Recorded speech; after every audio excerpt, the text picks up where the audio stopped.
Granger. What the hell is Granger doing? Are we live? Is this a show? Is this an actual show? I'm reading this book. This is my new reading, The Woke Supremacy, an Anti-Socialist Manifesto. It's written by a guy named Evan Syed, who is going to be a guest, not today, but in a couple of weeks. And he used to work for Bill Maher and quit to become an anti-woke warrior. So we kind of bonded, and we're going to have him on as a guest. But I just want to welcome everybody to the channel. I have no idea what I'm doing. Everything I've learned from Hunley, who'll be on in a couple of minutes. Somehow it seems to look like a channel. I don't know. There's plenty of chaos outside my door, which is not unusual in this city. What I wanted to do with this channel, and I really people have been bothering me and bugging me to do this for a long time. And what I wanted to do was just interview friends of mine and get into more interviews of people you never heard of. Unlike Eric, who you have, we're supposed to have Steve Gibb on. He had some family issues at the last minute. He's got children, lives in Miami, but we'll have him back. And Eric has agreed to come off out of the bullpen, so to speak. When you come out of the bullpen for an injured player, you get to warm up for as long as you want. They say that, but every once in a while, the umps go, "Are you ready?" And the rules are for an injured pitcher to have somebody come in, you get to warm up for, and I always wanted them to warm up for like 5 hours and just tell them to go fuck themselves. But Eric, at the last minute, decided he could help me here, which is fantastic because of such short notice. With Steve's emergency, Eric was going to be the guest next week, regardless, so it's not that crazy.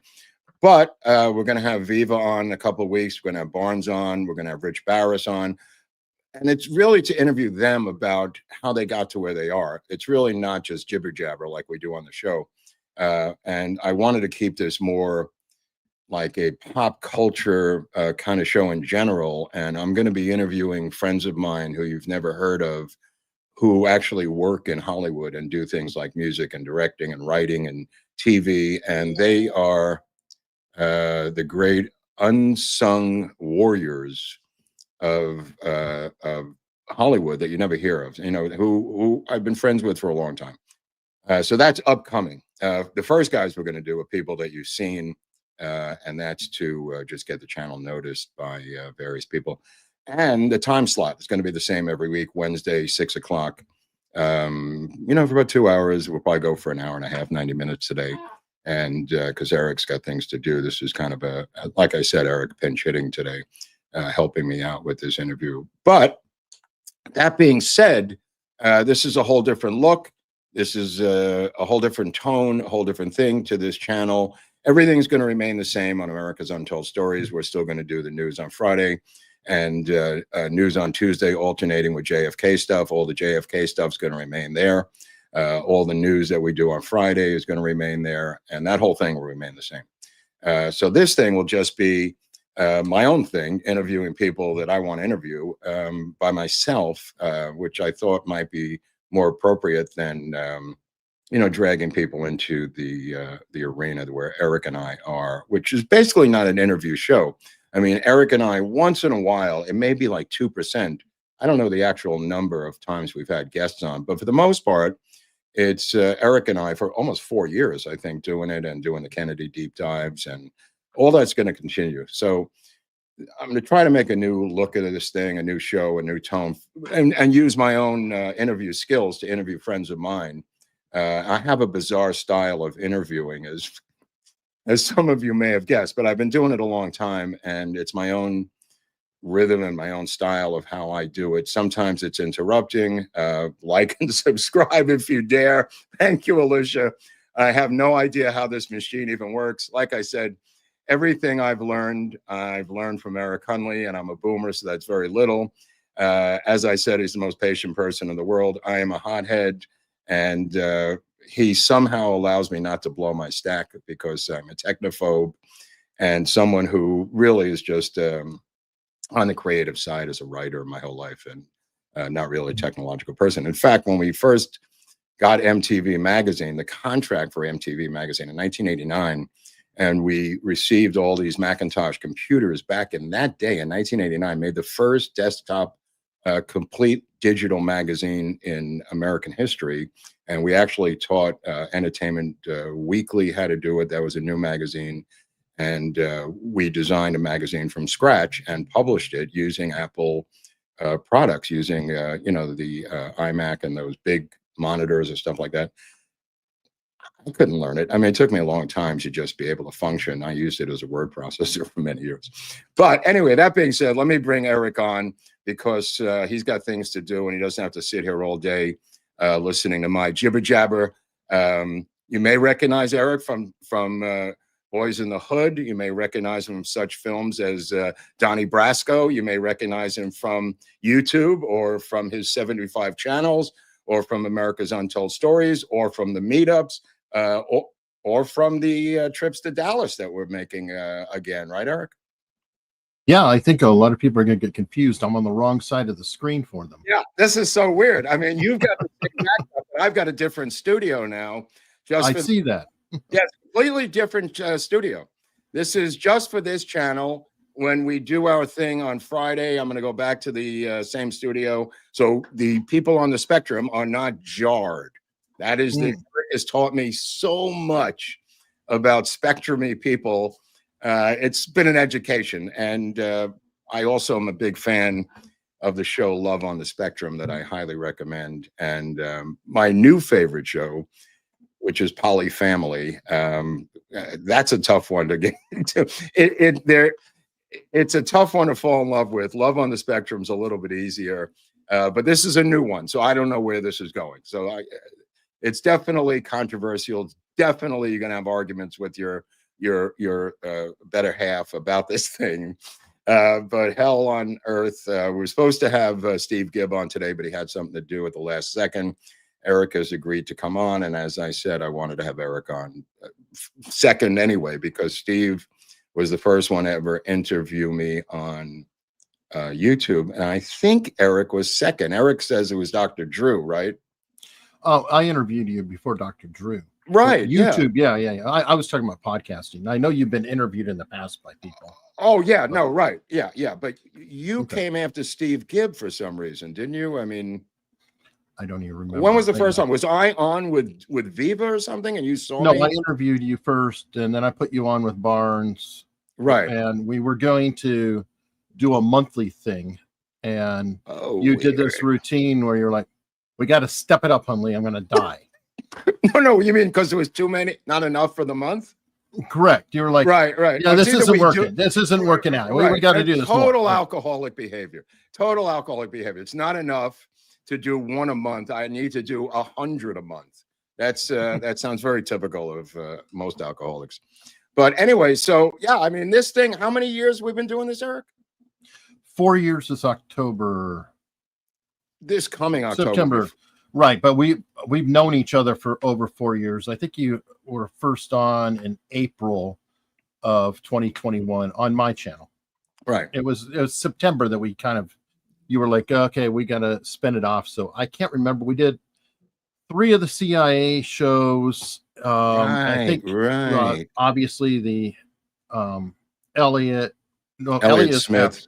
Elliot Smith happened on the new channel, but we did do a couple of the RFK, I think, as well. So it was like, let me tell you something. Those have held up. RFKs. Those have held up over the years. I mean, we were kind of winging it back then. Well, they've been uploaded like 4 times. So they were uploaded on my channel, and then they got uploaded on the new channel. Then they got uploaded on the new channel, and each time they've gotten 5 figures, right, and more. So. Wow. That's all. Yeah, even Mike Benz looked at them. He said he loved them. And Mike Benz knows everything about everything with the CIA. Cool. I'm just saying they've held up over the years. Now, this has been 4 years coming up. Okay, so that's 4 years for a show. For the show, right. And we've done like 700 videos, Eric? I don't know. Right. Yes, or more. Right. But I mean, I don't think we've ever missed a week. I mean, there was one time you went on vacation somewhere. We recorded something. We missed one Friday. And in all this time? Yeah, you had no internet. I was somewhere else. No, you were home, but Oh, there was a whatever blackout, reason, and there was a there was blackout. blackout with Spectrum or something, and you could not even use your phone. You were literally blacked out. So Right. Weird. But basically, it's been twice a week for 4 years. Yeah, pretty much. Wow. I mean, that's a lot of time, man. I got to tell you, that's a big commitment. Well, that's why I said that's why I didn't want to do this, because now it's 3 of these a week. I'm going to shoot myself. But nobody would leave me alone until I did this. And I hope they're happy that the first guest bailed out on us, and now we got Hunley. But let me tell you something. When you're in show business, like I've been in show business my whole life, my father was in show business. This stuff like this doesn't really faze you. Like, you could have a guy die on stage, like Albert Brooks's dad. He actually had a heart attack and died on stage, and people just go on in show business. I mean, it's the craziest thing. Anything can happen, and that whole segment and saying where they go and the show must go on, it's because shit happens and the show must go on, and whatever the shit happens, it's a saying that has a lot of truth to it. The show must. I interviewed a guy who wrote the book on that, and it was literally people dying on stage. He wrote a whole book of people who died. Albert Brooks's dad, Albert Einstein's, his dad died on stage. As did what's his name, the guy who played Hitler, not Hitler. He played the parody of Hitler in Springtime for Hitler. The singer who played the part in the musical, he died on stage. I forget his name. He was carrying the flower, and he was doing the whole Hitler dance within the musical Springtime for Hitler. That guy died on stage, and he was a pretty famous comic actor. I guess a lot of people die on stage because they're on there so much. The craziest one, though, is I don't know if you saw this. It was an Indian performer who had a cobra that struck her, and she finished dying. So she just kept singing until she died. And it's online. You can actually watch it. I'm going to skip that one. That's chilling. I mean, but I wanted to break this news to you because this Jonathan Grossman, who we had on our show, who's the rabbi who defended Jay Sixers, who quit being a rabbi, went to law school, became a lawyer, and then defended Jay Sixers. I had emailed and tweeted to Harmeet Dillon over a year ago saying, you must hire Jonathan Grossman if you ever get into the civil liberties division of the CIA, of the DOJ. And this morning, Harmeet Dillon announced that she has hired Jonathan Grossman to be in. Dude, I mean, I was almost crying. He texted me this morning saying, your wish has come true. And he showed me the tweet, and then they had a swearing in thing. I mean, what a crazy story of Jonathan Grossman, the abuse that this guy took, first of all, for defending the J6ers, for switching from being a rabbi to a lawyer, and then going into the belly of the beast when nobody would defend them, Eric. I mean, he was on our show when we did the meetup in Florida for the election. He was a guest through a lot of the evening. Right, and we had him on before that, right? A couple of times. We did, yeah. Anyway, it just happened, so I just wanted to let people know. And then, of course, the death of Brian Wilson today, one of the great legends of rock and roll, the brainiac of rock and roll, the brainiac of the Beach Boys and more, passed away today. He had Wes Inman, first guy up on the board. Way to go, Wes. Brian Wilson, who had Alzheimer's. I don't know if you really die of Alzheimer's at the end. I mean, you just die. I mean, is it Alzheimer's? I mean, I don't know. Yeah. I mean, it is a degenerative condition, and it's attacking the brain. So maybe it spreads so much that it shuts down the automatic systems in the body. I don't know.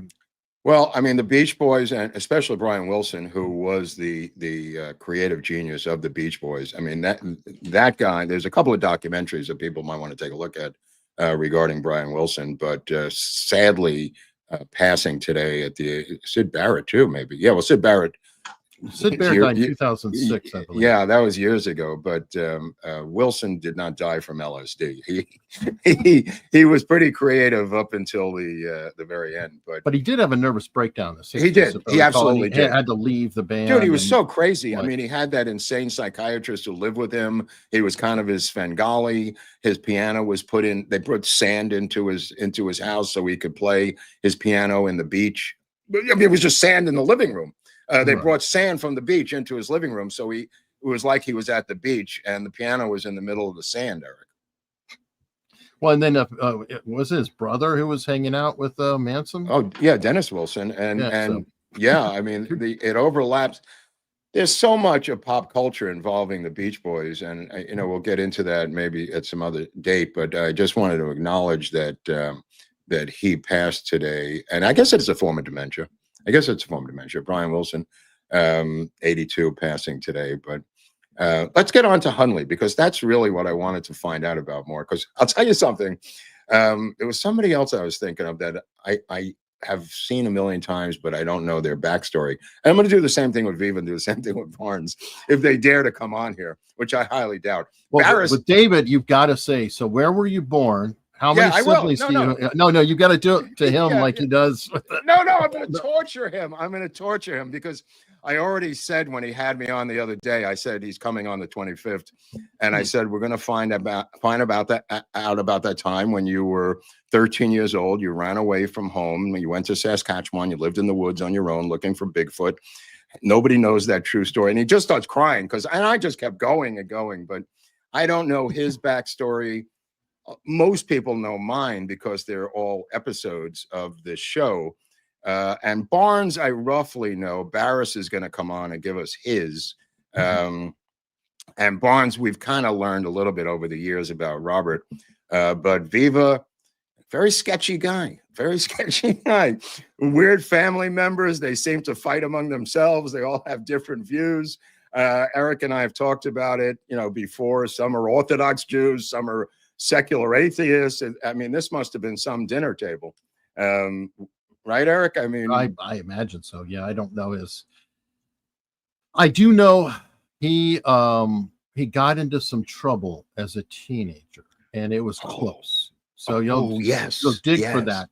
And let's just say, I think it was like he could have gone to juvie or prison or not. Yes, so I don't know what the details are. He doesn't talk about it, but he alludes to it. Well, let me tell you something. I'm going to drag this story out of him. It's the last thing I do.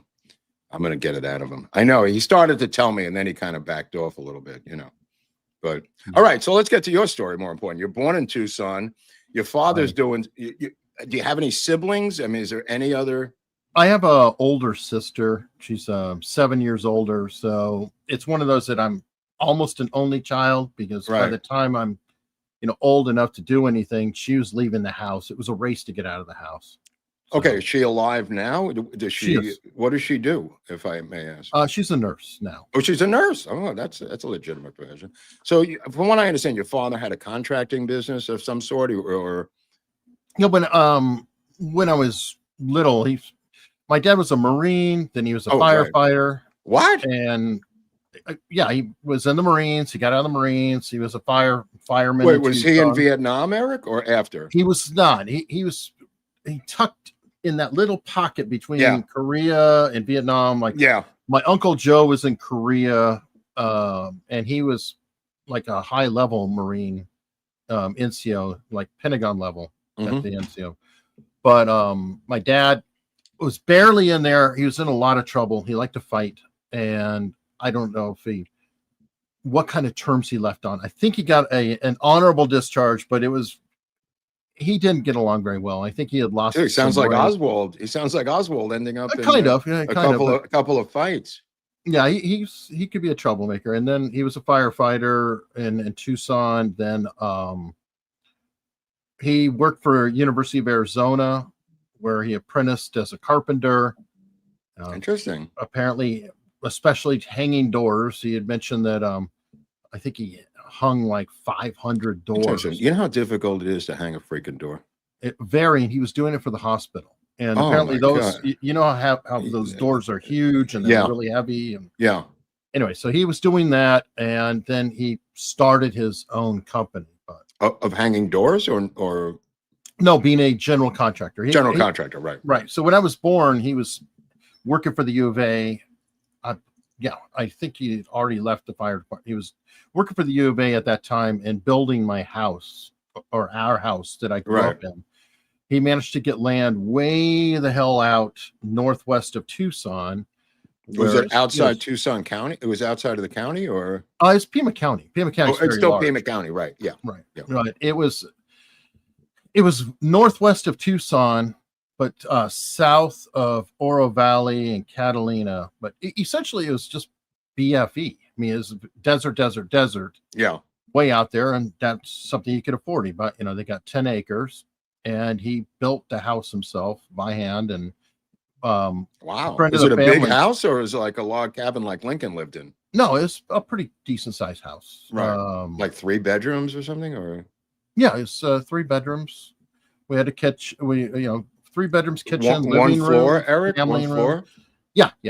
Tucson has mostly ranch houses. Right. Yeah, that's why I was saying. Like right. California. Right. But probably 2,000 square feet or more. It was fair size. Again, he built it all himself. Started with the fireplace. He had a friend who put that together, and they used to, I guess, he would leave me in the crib in the fireplace while he would just work on the house all day. Wow. Was there a roof? I mean, was there a... not to start. I mean, literally they built the... I mean, were you in there as a family while he's building it around you? No. So you live somewhere else? Yeah, in a rental down the road. Oh, gotcha. But he would go to work, finish at work, and then, take me out there with my mom, and he just work on the house. Right. Now, where did he meet your mom? Was she a war bride, or... My mom was a nurse. And another nurse. Interesting. Yeah, my sister didn't become a nurse until late in life. But anyway, it's interesting. He met her. I don't know the full details because she grew up in East LA. She grew up here? Yeah. Wow. She was born in Baltimore, grew up in East LA. Her neighbor was the head of the White Fence Gang. What's that? What's that? The White Fence Gang? I never heard that. You know the movie Colors? Yeah. They were the gang at the end that killed everybody. I didn't know. I don't remember that. Yeah. It's a Mexican gang. Gotcha. Is she Mexican? Is she Latino? She is not. She was not. She just was there. Her neighbor was like the female head of the gang, if you will, because there was a male track and then there was a female track. Listen, my mother was in the Lords of Flatbush. She was in the female division. Okay, so there you go. Dude, so, you're talking to the converted here. My mother was in the female version of a gang. Yeah, and I don't know how my dad met her. It's like friend or some sort of introduction, but he pursued her for a while, and she tells a story.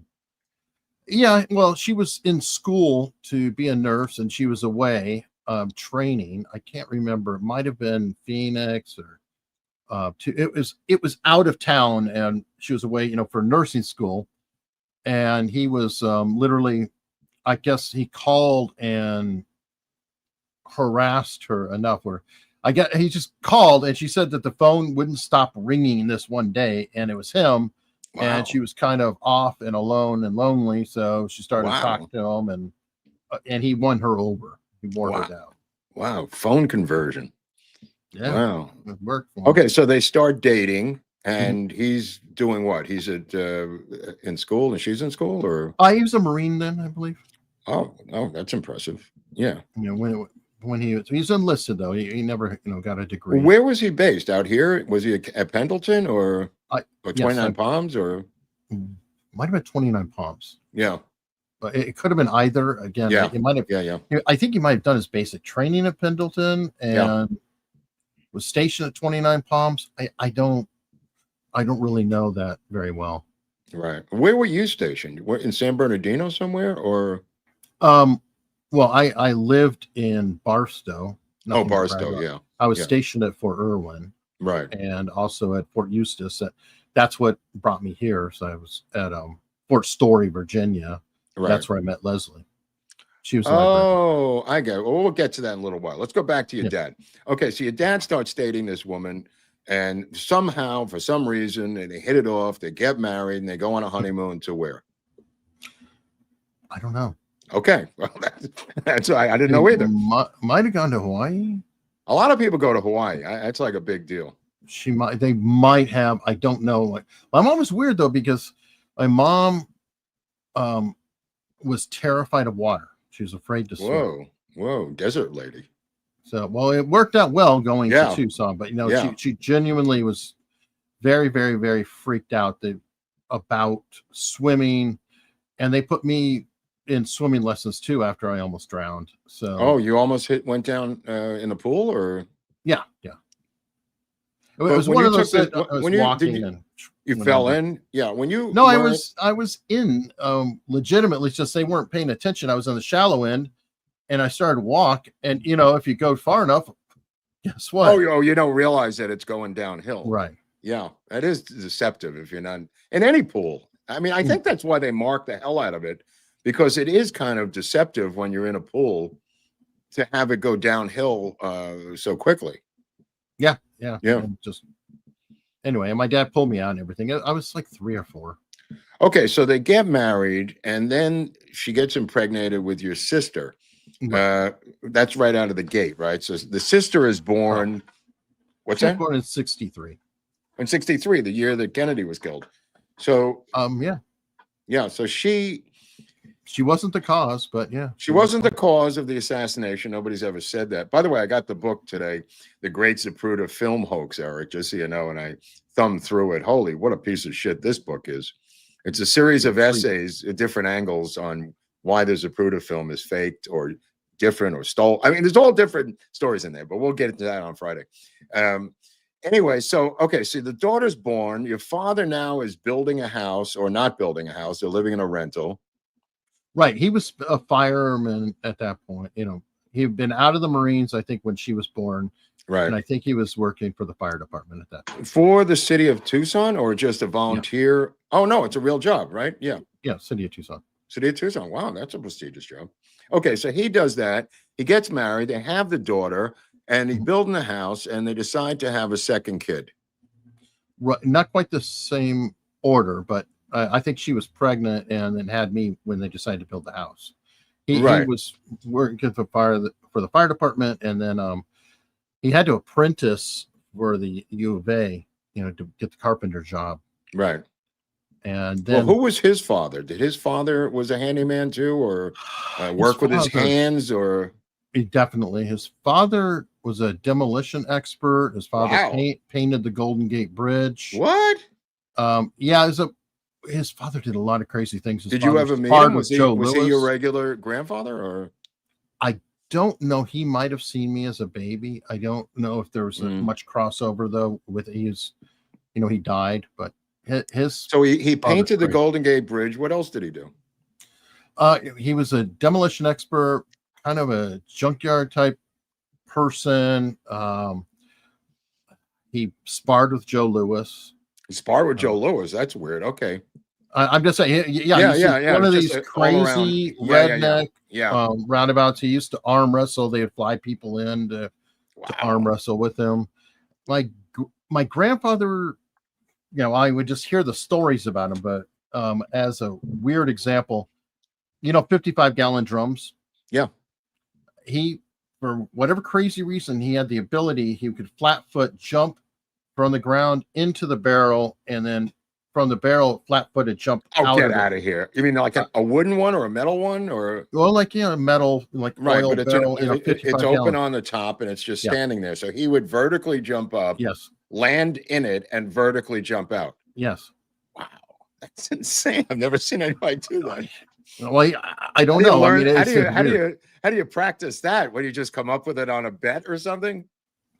That's kind of a crazy ass redneck family, even though they lived in California. What nationality are these people? Are you guys like Grapes of Wrath people, like Okies, or like what are the Hunleys? English. I mean, Scotch English, or Britain. Actually, Hunley sounds like an English name, by the way. It does sound British. No, our first we go back to 1620 here. Oh, that's when you first got here? well, the family line, Yeah. through my dad, his line, his paternal side, Gottfried Hunley is it right near where I live in Gloucester area, I believe, in 1620, thereabout 1619.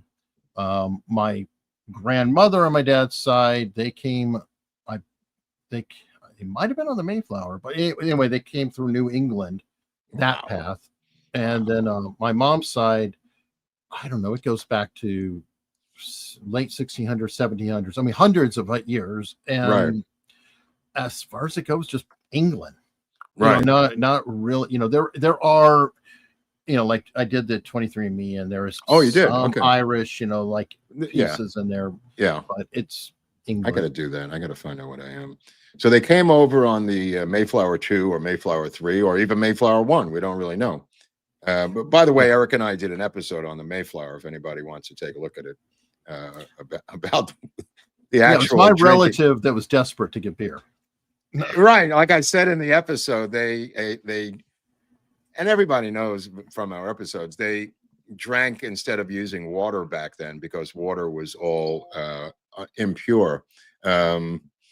The impurities led them to drink alcohol and wine because there was no soda and there was nothing else. There was no pasteurized milk, but they brought it with them. And then when they got here, they didn't have anything. And they started to immediately get the DTs, and they begged the sailors on the Mayflower to give them theirs. But the sailors told them to go F themselves because they had to go back to England. And they started to get the DTs as soon as they landed on Plymouth Rock, and first thing they built was not a house, a still. And that's all in that episode of 1620, I think. When did they come over? Mayflower was like 1627? Yeah, I forget. Yeah. But okay, so your original roots is probably just in America from New England, drifting down and out over the decades and centuries.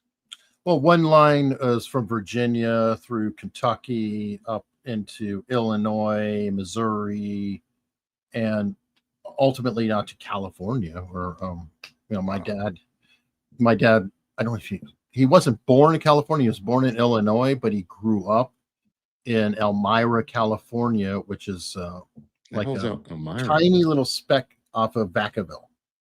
Oh, I know what that is. Okay. Yeah. I think Danny Trejo went to prison in Vacaville, and Manson was in there. Manson was in there too, right? Yeah. A lot of famous people were in Vacaville, but not your dad. Your dad was on the straight and narrow. Not a criminal. You're saying he was never in Vacaville prison. Not that I know of. I'm sure that his brother, the grandfather, might have been. How many brothers did your father have? That it's embarrassing to say. I can't remember. I think it's like 5 brothers and two sisters. Huge family. Are they still around? I mean, do you have contact with them? No, there's only one left out of all of them, including my dad. Wow. And what's the oldest anyone's ever lived in the Hunley clan? Who is Old Man Hunley? Who is is there one guy who broke the Hunley record, or did they all die at 65 or something? I never really looked into that. My dad was in his 70s. Barbara, his sister, is still around, so she's probably close to 90. My grandmother, on my mom's side, died at 88 on her birthday. That's a good run. So I don't know. I think my great grandmother was in her 90s. Are both of them deceased now, Eric? Both your parents? Yeah. Oh, okay, so your mother becomes a nurse. She was a housewife, mother, I guess, stay-at-home mom. Well, she was a nurse, and then she quit being a nurse to take care of me. I was really sick as a kid. What happened? You had polio or something, or diphtheria? No, I had really bad allergies and like asthmatic reaction. I would get, I don't know, like a pneumonia. Anyway, I mean, I had adrenaline shots delivered to my chest and things like that. It was kind of rough when I was an infant, or as a child, or how old were you? As a young child. Wow, that's even worse. So that's traumatic. That, some ear infection. I just had all the worst crap. you can imagine. You know, they always grew say out to of it. go to the desert because of the air. And I always hear about breathing problems when people are from that area because it's so dry. I hear the opposite. You know, remember in the old days, people got Mhm. ill and they say, go to the desert, you I know, think and that was tuberculosis. tuberculosis, you got to go to the Because the desert. dry air would help them, but Remember they maybe not sent others. Nixon sent you know Sure. his kids there, not Richard Nixon, the parents Mhm. sent one of the kids to the desert because he had TB, I think. Yeah, it could be. I'm very allergic to alfalfa, so that was interesting because we grew up with Alpha. horses and Right, hay. right, It was right. disastrous with me. Like, don't So take me on he a hayride. okay, so he becomes a contractor. Now what does that entail? What is he doing? Building homes as a Mhm. business? Or I mean, were you working with him in the summer or like I was later, yeah. years later? Okay, so let's say Right. you're like, what school did you go to? Is there like a public school right there, Eric? Or did you have to ride a horse to get to the school? We had schools. As I grew up, the city, or people kind of moved out there, and oddly enough, I kind of was in the richest part of town. So I don't know. I'm sure that Because same thing happens still in. it built up around you? Essentially, yeah, Yeah. it was a lot of moneyed people in the same school district, but like we had 10 acres, our neighbor had 10 acres, and then it became 20, other neighbors, so it's like people who had bigger lots, if you will. Hmm. And then as you went up, I don't know if you've been around Tucson, but Catalina Foothills is a very rich part of town. All the doctors, lawyers, professors for U of A, whatnot, they all just kind of moved out there. So when I grew up, it was an awkward scenario because I went to CDO, Kenyon Del Oro, which is the rich kids school. I mean, But it's still a public school, right? I mean, it's it is a public school, but it's practically a private school in because terms of right, as right, much money as there was going through there. right. But meanwhile, I was wearing tennis shoes from Kmart, so it Gotcha. wasn't a Got it. comfortable experience. Right. Do people rag For me. on it? I mean, did they Oh just yeah, oh oh, yeah, yeah. really? Okay. Whoa. All right. All No, right. they I did not have a gentle time of it. I Oh my knew very God. well Hunley of what my abused. status was. Oh my So God. I didn't know that. But I thought, maybe he had a contracting business that maybe it was but you're saying these people were so far up the economic ladder that they were upper middle class and you guys were middle class, let's say. yeah, we were from poor to lower middle class, depending. Just because somebody is a general contractor, that just means that they're licensed to do the jobs. Right. But that doesn't mean that they, have a fleet of trucks and all that. They No, I know might. it They could varies. be big. Yeah. It's a wide gap. You're right. It could be a massive business, or it could be a guy with a hammer. Yeah. It is vast. It is kind of vast. But did it grow? I mean, did your father's business It- grow?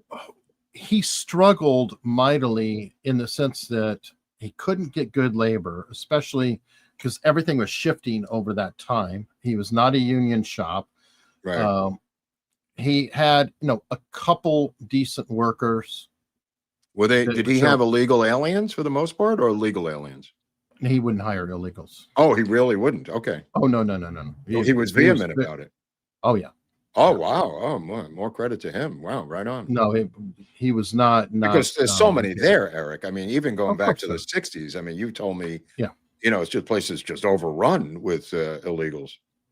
There are a ton of them, but there are a ton of legals. And as an example, the guy who built the fireplace, Zeke Martinez, is a very deep friend of my father, or he was, and his family was first generation legally here, and they had no truck for illegal aliens. They couldn't stand. Well, you were telling me the other day that some of the most adamant people against them are legal aliens who don't want to be made fools out of. Right, we're actually even immigrants. CNN I'm not going to say aliens because they came in the right way and right, became citizens and all that. Right, but yeah, right. They despise illegals. And if you want to hear that, every slur against somebody illegal coming down up from Mexico, go talk to I'll say Mexican American or just an American, right, who of is Mexican extraction. right, because they consider themselves American. Oh no, obviously, of course. And that's the other part that a lot of people don't realize is a lot of kids I grew up with who are Mexican didn't speak a lick of Spanish. Right. Yeah. Yeah. You know, we make a lot of assumptions, and I do that too. Like I had always, you know, growing up, even though I knew there was a ton of Mexicans who didn't speak any, Spanish at all because they were really Americans. Right. I used to think that everybody Asian in California, spoke Chinese or Japanese or another, because you get these stupid ideas, but some of them do. I mean, a lot of them speak it at home. Sure, but a lot don't. It just depends on how assimilated their families are, right, and how bought into it they are. What's her name? Who ran with RFK as his vice president? She said she grew up with a Chinese mother who spoke and she speaks fluent Mandarin now because of that. Which is, yeah, I mean that makes sense, and I know there was a lot of it. But I was in the Army with a guy, Joey Fu, who called himself half Chinese, half redneck. Wow. And he was a wild character because he had a complete Texas drawl. And he didn't speak a lick. Okay. And he was a maniac. He was, woohoo! One of those guys. I was lost one time. We were putting on the world's largest toga party in New Orleans, and I ended up somewhere outside of the city, and there was a 7-Eleven. I went in there with these black guys who were driving me around, and they were Sikhs with Southern accents, and it just threw me for a loop. It's a hit. It's like, wait, what? Yeah. It's like, how y'all doing? I'm going, what the hell? He's got the turban on. He's got the sword, and he's talking. Is this Barat? No. It was so out there. Yeah. Anytime you see a nationality with a regional accent, it can throw you for a loop. And you're seeing it more and more with Indians too. I've seen that's what I meant. Several, from India with accents, and it's always more fun when they're Southern.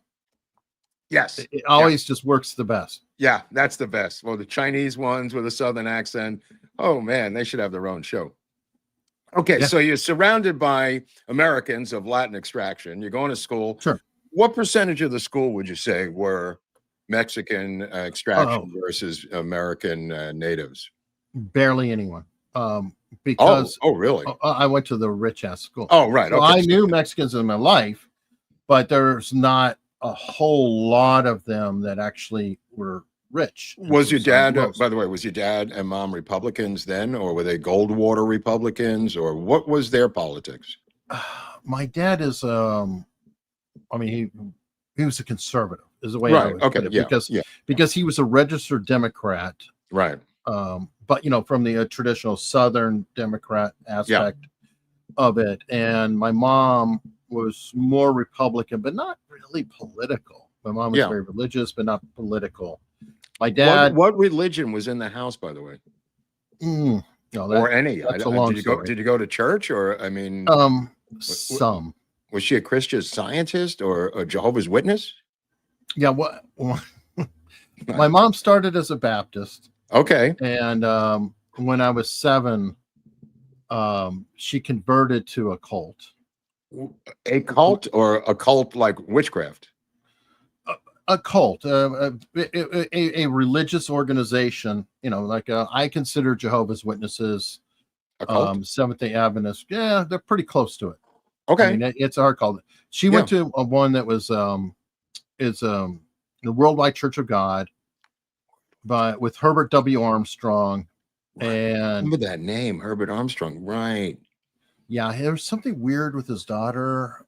Anyway, something went down with him. I don't know the whole. It was Christian based, or it was just evangelical, or Armstrong was the cult leader, or he was the head of the church. Yeah, and he it was very similar to Seventh-day Adventists or Jehovah's Witnesses in the sense that Saturday was the Sabbath. There was no Christmas. That's the part that I wait. Why didn't they have any Christmas? Because Jesus was not born on December 25th, and that's a secular. Anyway, so I had Christmas until I was 7. Were you allowed to use medicine? I mean, was it Seventh-day Adventist no medicine? I don't know if they use. I think they use medicine. It's Christian Science. It doesn't, right? Christian Science. Whatever. I mean, the Val Kilmer one where they which my great grandmother was in that, I think. But anyway, whatever. Weird. So she switches from baptism to this thing. Does she drag you to some of these services? I would go to church every week, with her. I'm very lucky that she didn't really shove it down my throat too much. So I was reading Stephen King while I was in church at 7. Oh, that's sneaky. God knew you were reading that too. I'm just like, the funny part is I didn't completely understand it. I Stephen King or the religion? Oh, the religion. I had nothing for those people. I did not like it.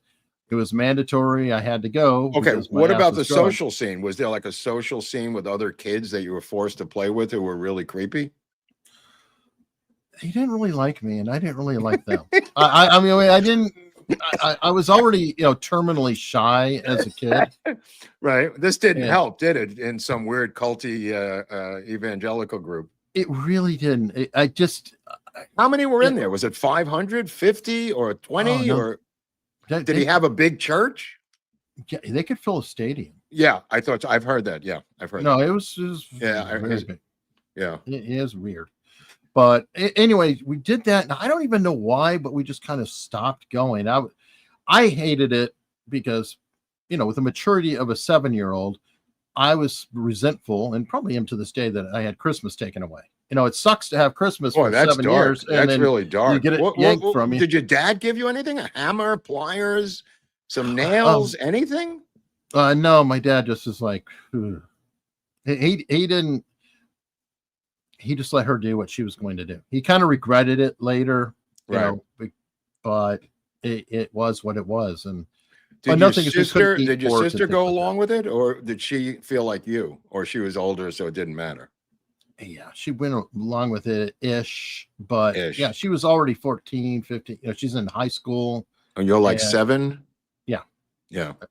So that's awkward. That's kind of awkward. I got the full brunt of it, whereas she was sneaking out at night going to Rolling Stones concerts. And you couldn't blame her. I mean, but in school, other kids were in other religions. Did they know you were in this weird religion? I didn't really talk about it a lot. Right. I think some might, but in fairness, I had another kid who was a friend when I was like 10, and I used to go to his house. And he would be there, his brother, and then his cousin would come over, whatever. They were all in school together. And then one day he told me, he goes, "Yeah, my cousin's actually my half brother." Oh, that's awkward. Yeah, I was like, oh. And there was a lot of story. His father was he was a old Mormon, as he put it, or old school Mormon. Were there Mormons down in Arizona? There's some. Yeah. Arizona has a lot of, No, I thought that's what I'm saying. No, they have some of the hardcore in Arizona, more in northern Arizona, but the Warren Jeffs of the Mormon faith are in Arizona. Boy, it must be a problem having all those wives. I don't know if I could handle that. It seems like that's why I told you the show Polyfamily, but it's only 4 people. There you go. Yeah. So your father's just hammering away, ignoring this thing. Your mother switched. Did she stay with that religion, or she switched out later? We just sort of stopped. I don't know, what point it was. I think she probably found out they were full of shit, or maybe was creeped out with people or something. But she continued to just read the Bible on her own. Yeah. For the rest of her life. So you didn't have like a confirmation or any of that stuff that they have in other religions. You just grew up. Yeah. Pretty much. Well, what about now? You don't have a religion now? You're just I'm agnostically living through living hell right now. You're just able to. I'm agnostic. I don't have any real. I'm not anti-religion. I have a lot. No. We've talked about it before. I know. I understand. Yeah, Herbert Armstrong. That was pretty heavy-handed. That's that's like having Jimmy Swaggart in your backyard. You pretty much. It's right. I mean, right. I mean, that's in the 70s, these guys really came to prominence all over the country. 70s and 80s. I have sinned, and I'm sorry, and all that stuff. But those were more Southern Baptist types, right? Oh yeah, we Jim and Tammy Faye, Baker, Tammy Faye, had Jim their Baker, yeah. Swaggart. We And did an maybe that episode. Did turned we her do an off. episode on Swaggart? A I separate thought we one? did. I thought we did that on, because he was one of my customers at the custom shop. I don't know. Yeah, because I think we did it on him. Oh yeah, and Jerry Lee or something, And or him and his brothers. So it was like him, Mickey Jerry Lee, Gilly, and Mickey Gillis, or whatever. right. It was interesting. I don't remember. Yeah, Jimmy Swaggart was an interesting one. Yeah, that's a tough job. Okay, so you grow up. The sister leaves. She runs off with the Rolling Stones, like you said, with Ronnie Wood or someone. she was out at 17. So was I. She was emancipated at 17, or she just bolted. She just left. Yeah. And where did she go? Do you think? You don't know. Well, I mean, she got married not too long after that. My brother-in-law, but I mean, she just moved, got her own apartment, did whatever. She was. She did go to the U of A for a minute. Yeah. But didn't never got anywhere. Did your dad move into ranching from contracting, or he just had horses and hay as a side thing? No, he just had horses. Everybody just had horses, right? Not everybody, but there was 10 acres. There's room for a horse or two or three. How many horses did you have? We'd have up to maybe 4 or 5, depending. Right. What do you do with these horses? I understand the cows. Like they give milk. I understand the goats. Well, what's the upside of having a horse? He'd race them. Oh, really? Oh, that's a real good upside. Wow. Wow. Yeah, he did that, and both match racing and actual, on the track racing. Oh my God. Some of the match racing was kind of, borderline illegal in the back. Yeah. Oh my God. Fascinating. Did he have jockeys? Yeah. Or the horses just raced on their own, or there was a guy on them? No, there'd be somebody on them. There right. Wow. Jockeys, trainers, whatever. And he would train. He also would, he was a farrier. He didn't call it a farrier, but he shoed them. Oh, he shoed them.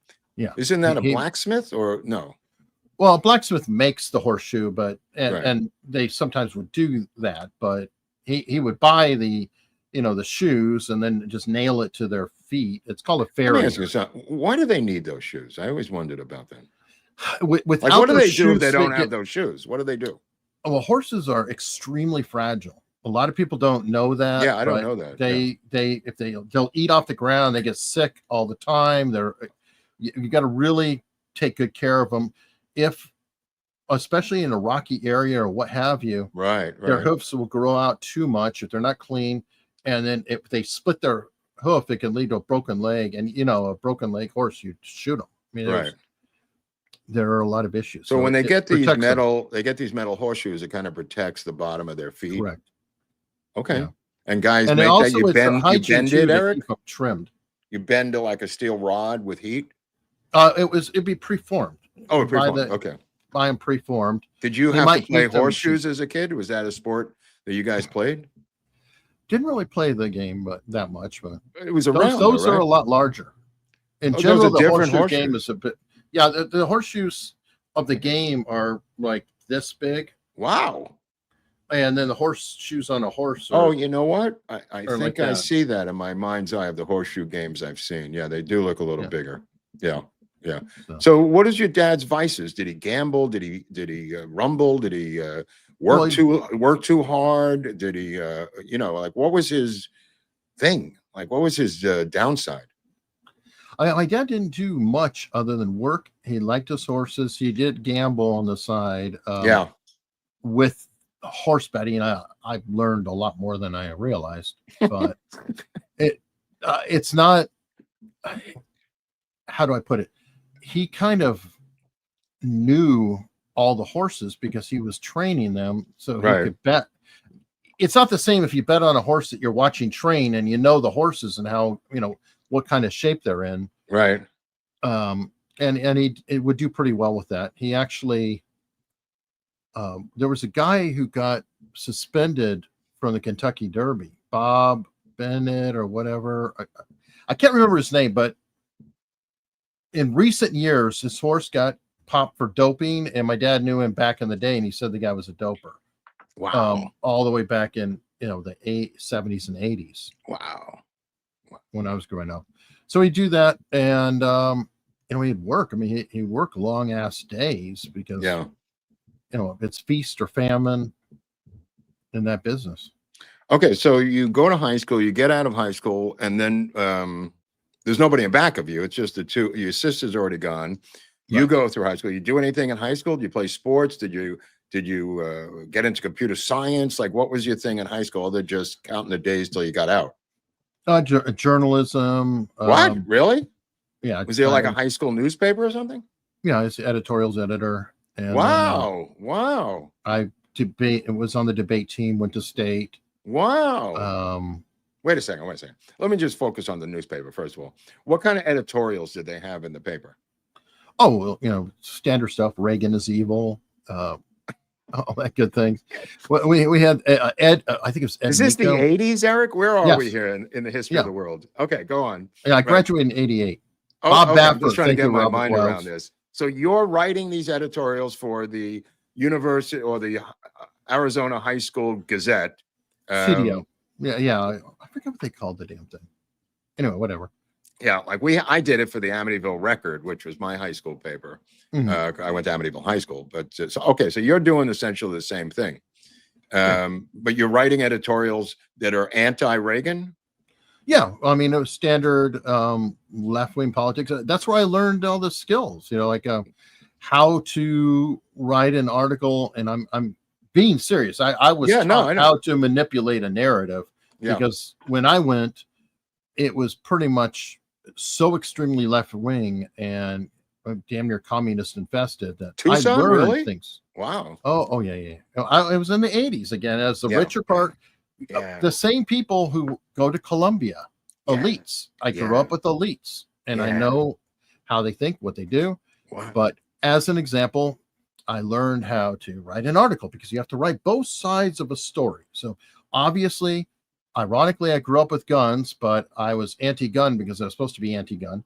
Yeah. And so when I would write an article, I would write both sides and write, obviously some sort of dignified professor who would be well-spoken and get good quotes from that. And then I would find the, craziest redneck in the world and then quote them for the pro-gun side to make sure that everybody understood the narrative. Right, of the two sides of the story, but it was really a side reporting. Right, it was really a side and a half on one side and a half on the other.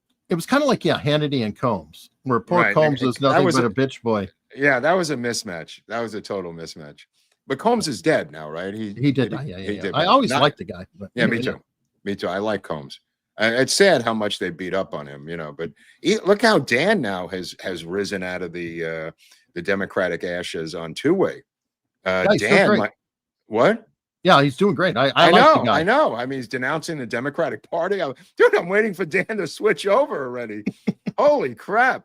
Eric and I watched this show two-way that Mark Halpern has with Sean Spicer and Dan, whatever, Turrentine. Yeah, something like that. Turrentine, yeah. Very entertaining. Yeah. Halpern's very good at it. He's got a lot of connections and a lot of access to people for journalism. And dude, he's far more conservative than he admits, Eric. Well, he's both because it depends on the subject. I think that I think he's an old school Democrat. Like I can't think of it. There was like a New York senator who always comes to mind from way back in the day. New York senator. I'm just trying to think who was a Democrat. Javits was a Republican. No, it's later on. But anyway, maybe it'll pop in my head. But anyway, there are different Democrats. I mean, JFK would be considered right wing now. Yeah. Cut taxes. Moynihan. Patrick Moynihan. Yeah. And he advised Nixon. Like he advised Nixon even, Moynihan. Yeah. Yeah. Okay, so you write these editorials. What about the debating society? How did that work? I mean, I just debated, got on the team, was doing that, went to state, and we were arguing about the United States needs to do something about Latin America because you had to do both sides, right? You had to learn how. Yeah. Either It's similar we to the need to editorial. intervene or we don't need to intervene. I took the sneaky route of saying self-determination is the answer. Oh, going full Monroe Doctrine on me. I'm just saying, hey, if they want, because it's hard to argue against it. I said, we need to let these countries self-determine their own destiny, but they need us. Then they can ask.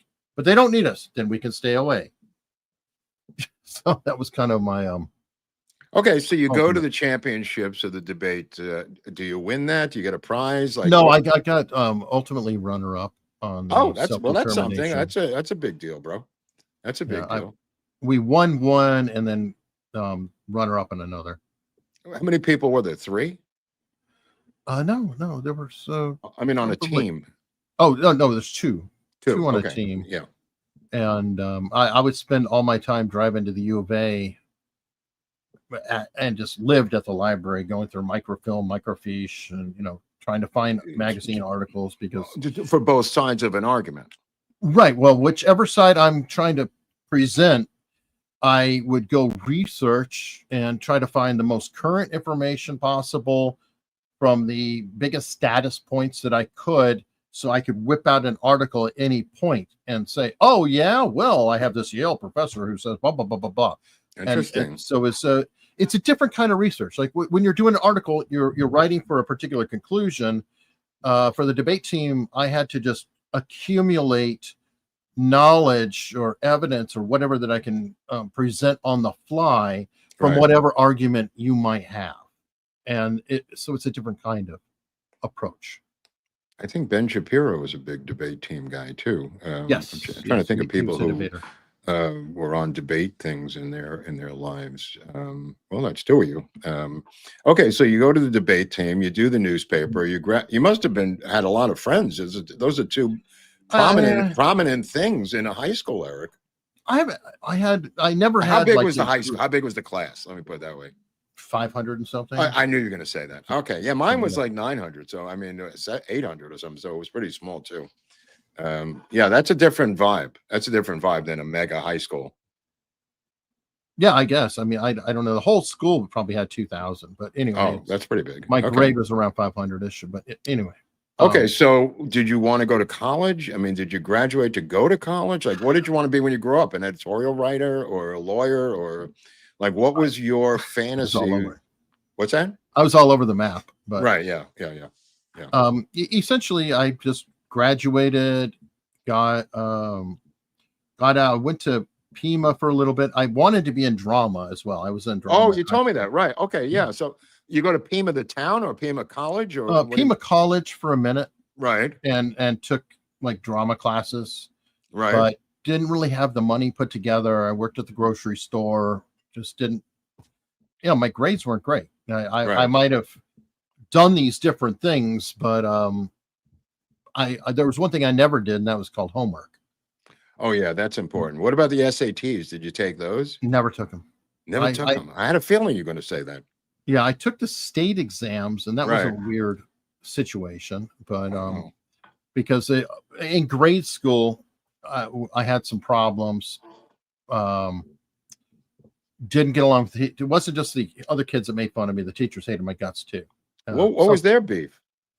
Well, part of the problem is that I grew up with goats, milked them twice a day. Yeah. I therefore smelled like goats. Right. Doesn't go well in a rich school. Right. And did they call you Goat Boy?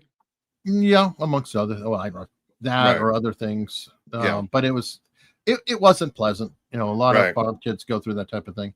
Right. Did you have to like milk the goats or? Yeah, I milked about 20 head every morning and every evening. And what happened to the milk? They sold it? My mom would sell it. We would also feed it to the kids, baby goats, kids. But a lot of it she would just sell on the side. Interesting. Okay, so you go to Pima, you get in drama. How long did you do that for? That like one semester? One semester, essentially. Right. Did you like it? I mean, we've done some dramatic things here. We played around with it. You seem to enjoy it. Yeah, I mean, I liked it. I never really got deep into it. Later on, I auditioned for the Repertory Theater in Kansas City, but didn't really make it. I wasn't quite good enough. I was I was good enough, like at K-State, because I went there for a minute, to where I would get callbacks for every part I auditioned for, and When you made say the cast. callbacks, is that from school plays or? Yeah, yeah, at the university or whatever. You Yeah. audition and getting, I would, make it to nearly the end. So I'd either be runner up or cast in pretty much every production. So, What was your but favorite role, if I may ask? Was there a particular part that you really loved to play? Some Shakespeare, some Caesar thing, or? God, no. No, Oh, I played like independent parts. I right, played this character named Max. There was a lot of independent writing and what else. right, But yeah. so I was kind of a character actor, I guess. Wow, Anyways, wow, that's great. Well, you could have fit into the Mammoth team if you played your cards right. perhaps. Well, I loved House of Games. Was Yeah, no, I was about, going to that ask you. time, yeah. Right, yeah. I mean, that seems like stuff you'd be enamored by. Yeah, well, I auditioned with Eric Bogosian. Oh no, come on. Not with him, but using his material. Oh, right, yeah. What, talk He had radio or it was around the time Talk Radio, but no, it was he did the one-man act. yeah. And I did this bit where I forgot the name of it, but it's the heroin addict. And Right. I auditioned using that, which is ironic because I knew nothing really about it. I just envisioned. It's an interesting character, Bogosian. Very interesting actor. I think he's everybody thought he was Jewish, but I think he's really Armenian or something, Could be. But fascinating. He was supposed to be, at one point, he was supposed to be our Abby Hoffman in a film that I was trying to get made on it. That. Yeah, and we were in discussions. And at one point, I think he wanted me to produce his one-man show after I'd done Mambo Mouth in New York, but someone else produced that one. And Bogosian was great, absolutely fantastic. And then he did the thing with Oliver, Talk Radio, which was based on a radio guy in Arizona, actually, who gets shot and killed. I think he was a really arrogant late night radio jock who was a Jew who gets killed by some right-wing guys. Who was Alan Berg comes to mind. I think maybe somebody in the chat knows. I forget the story now, but it was based on a real guy who gets killed by people who hated his guts on radio. Well, there you go. So I was using his one-man show, one of his monologues from one of his one-man shows to audition. Right. So, wild. Okay, so then you get out of there. You're done with this formal education thing at some point. Yeah, or sort of. What happened? In and out. I mean, you're in and out, right? I'm in Tucson. I mean, there was a brief spell that. Are we in the 90s here, by the way? We're not in the 90s, but there was a lot of movement happening. So when I graduated high school, I got my parents to help me. I went to travel school in North Miami Beach. Well, to where you could become like a travel agent. Like a travel agent. Or work on a cruise ship or whatever. It's like, the travel industry. Oh, okay. You could manage. Wound up at Alamo. Yeah, I wound up at Alamo Rent-A-Car, living in Florida for like 6 months, right when the show Cops came about. Oh, boy, what you going to do when they come for you? Right, and the first season of Cops all took place within blocks of where I was living. Oh. And so I kind of limped back home. Then that's when I did Pima. So there was a lot of just floundering about, trying to figure out what to do. Then I, met a girl, moved to Manhattan, Kansas with her. That's why I was talking about Kansas. Wait, there's a Manhattan in Kansas too? There is. It's the Little Apple. The Little Apple of Kansas. Okay. So you move into Manhattan, Kansas. What's to do there? What can you do? Kansas State University. Ah, touche. Right. Good one. Yeah. And I also, while I was there, I did another semester, at the university, trying to do drama, audition for Kansas State, the Repertory Theater in Kansas City, which is about 3 hours away. Then what else was it? Oh, I left the school, wound up I was writing for the local paper, the Manhattan Mercury, submitting. Oh, cool. But I wasn't on staff. I would submit like guest pieces. And right. Oh, wow. Had several of them published. Wow. And then the Kansas City Star also published a piece, and That's a I real really good thought, paper. I mean, that's a good paper. yeah, I'd like to think so. Anyway, Yeah. I was ultimately wanting to, be a professional writer, Wow. but I would get $50 for an article. I was donating plasma twice a week to try to Who eat. hasn't? We've all donated plasma, bro. There's no shame in that. Well, I have a track mark for it actually to this day. A permanent scar. We've all done it, bro. I remember Oh, yeah. I walked down from 96th Street in the summer to 14th Street to sell my blood, and there were a bunch of hobos in there selling their blood. And mine was so depleted from walking 89 blocks that they refused to take it. And I was mocked by the hobos who got the $30 for their blood, and I got nothing. And I had to walk all the way home with Well, no you didn't blood know money. the trick. What's the trick? Drink water or something? Or no, it's my blood pressure would get so low because I wasn't eating or anything else. Yeah. And I learned that if you flex your stomach and you kind of pump your stomach ahead of time, it'll jack your blood pressure up just enough to where you can pass. I wasn't hip to that one. I went all the way down there and didn't get my blood money. I was really I got upset. my damn plasma money, dude. These hobos were mocking me. That was a low point in my life. But okay, so you're doing this freelance journalism thing, and you're, I guess, living with a girl somewhere in Manhattan, Kansas, or and how does that end? Or do you just trickle out? Or I mean, how often are you writing articles? What are you writing about? I wrote, like, one of the articles was Japanese truce about America hurt, and it was kind of, just talking about how our auto industry was shit and the Japanese were more efficient, or whatever. It was a standard, left-wing politics, what have you. Right. So, and this is like 88, 87, 88. Might have been 90 now. Maybe 90. Okay. Yeah, somewhere in there. Yeah, no, it's in the 90s because right. I ultimately, starving, not really able to pay rent, do anything else, and I then shifted to join the army. Okay, so how does that happen? Sitting there, the commercial comes on at 2 o'clock in the morning, and Uncle Sam says, "I want you," or somebody told you to do it, or how do you? No, Fort Riley is right next door. Oh, so okay. A town over Junction City. Fort Riley was right near Manhattan, Kansas. Right. So there was a military presence in the from the base. Yeah. Right. My father was a Marine. Right.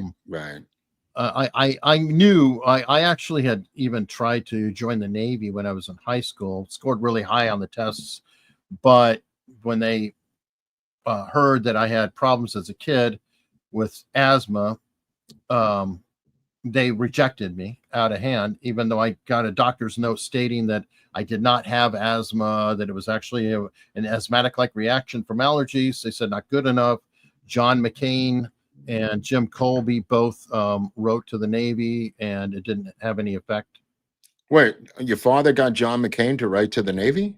I wrote to John McCain, and he, did a lot of talking to the Navy, and as well as Jim Colby. Who was Jim Colby now? Was that the other senator? Representative. A congressman from Arizona. Yeah. Yeah. And they still did. Wait, they still wouldn't buckle? No, tough shit. No, but this was the it was the late 80s. The Army, they weren't not Army, sorry, Navy wasn't really looking, but I was, signed up. They wanted to bring me in the nuke program. Which is what? What is that program? Nuclear, there are nuclear ships that are being the nuclear submarines and submarines, battleships. Nimitz, you got the Nimitz nuclear, all the giant ass, whatever ships. Right, the Harvey USS Harvey. I wanted the hell out of the desert, man. It's like, yeah, it sounds like a way out of ocean. Ocean would be better than the desert after a while. Exactly. But that was your mother's biggest fear, was that you ended up in the ocean and the drink, and she feared the ocean. Yeah, I mean, she didn't want to swim in it, but she feared it herself. But not for you. Well, that's why they sent me to get swimming lessons, whatever. So I wouldn't walk around having that. Oh, that's interesting. Okay, so you're rejected from the Navy, and you figure, I'm going to join the Army and do what? Become like what in the Army?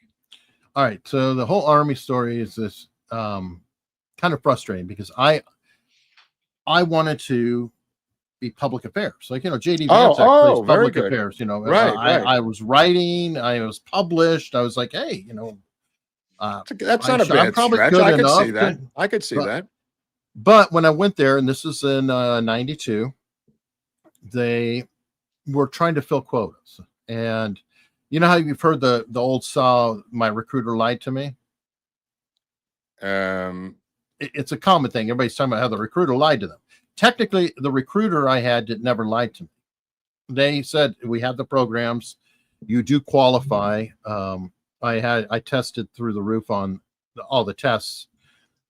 But when I got to MEPS, where they leave the recruiter at the door, they can't even go in with the prospects. Right. Then you get pulled in, and the guy there said, I'm sorry, son, we only have 4 jobs. Oh, so it's like bait and switch, Eric.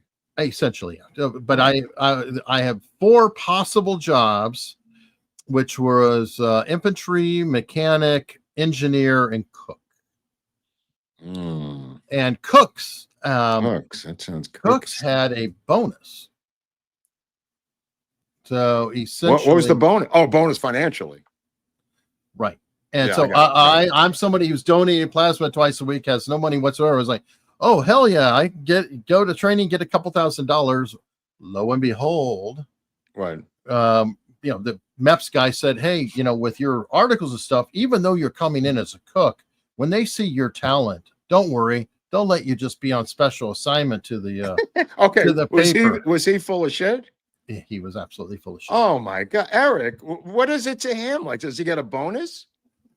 Essentially, yeah, they have quotas, and performance standards to get people into whatever the position is. Oh. And what actually happened then is I wound up in the Army as a cook.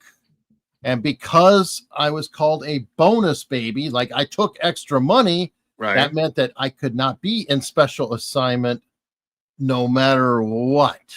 It was like literally written into the contract that you will be locked in, but wait, it gets better. Oh my God. Not only was in the worst job in the entire military. I mean, we're talking the lowest of the low. The cook is the bottom of the barrel. If you fail, is there a cook's assistant? Is there anything below cook? Nothing is below a cook. Trust me. Oh, if you fail at your job, like let's say you get into the Army and you fail training, you'll get reclassed as a cook. Okay. So it's the bottom. It is where all people go and fall. So I was there stuck, but it gets better. Oh my It was God. It was at Fort Irwin. A hellhole of the military. Stone's throw from Death Valley. Death Valley. I lived in Barstow, and it's 105 in the morning. Yes. Oh my God. It is absolutely brutal. And then did you ever think of going AWOL and just running away?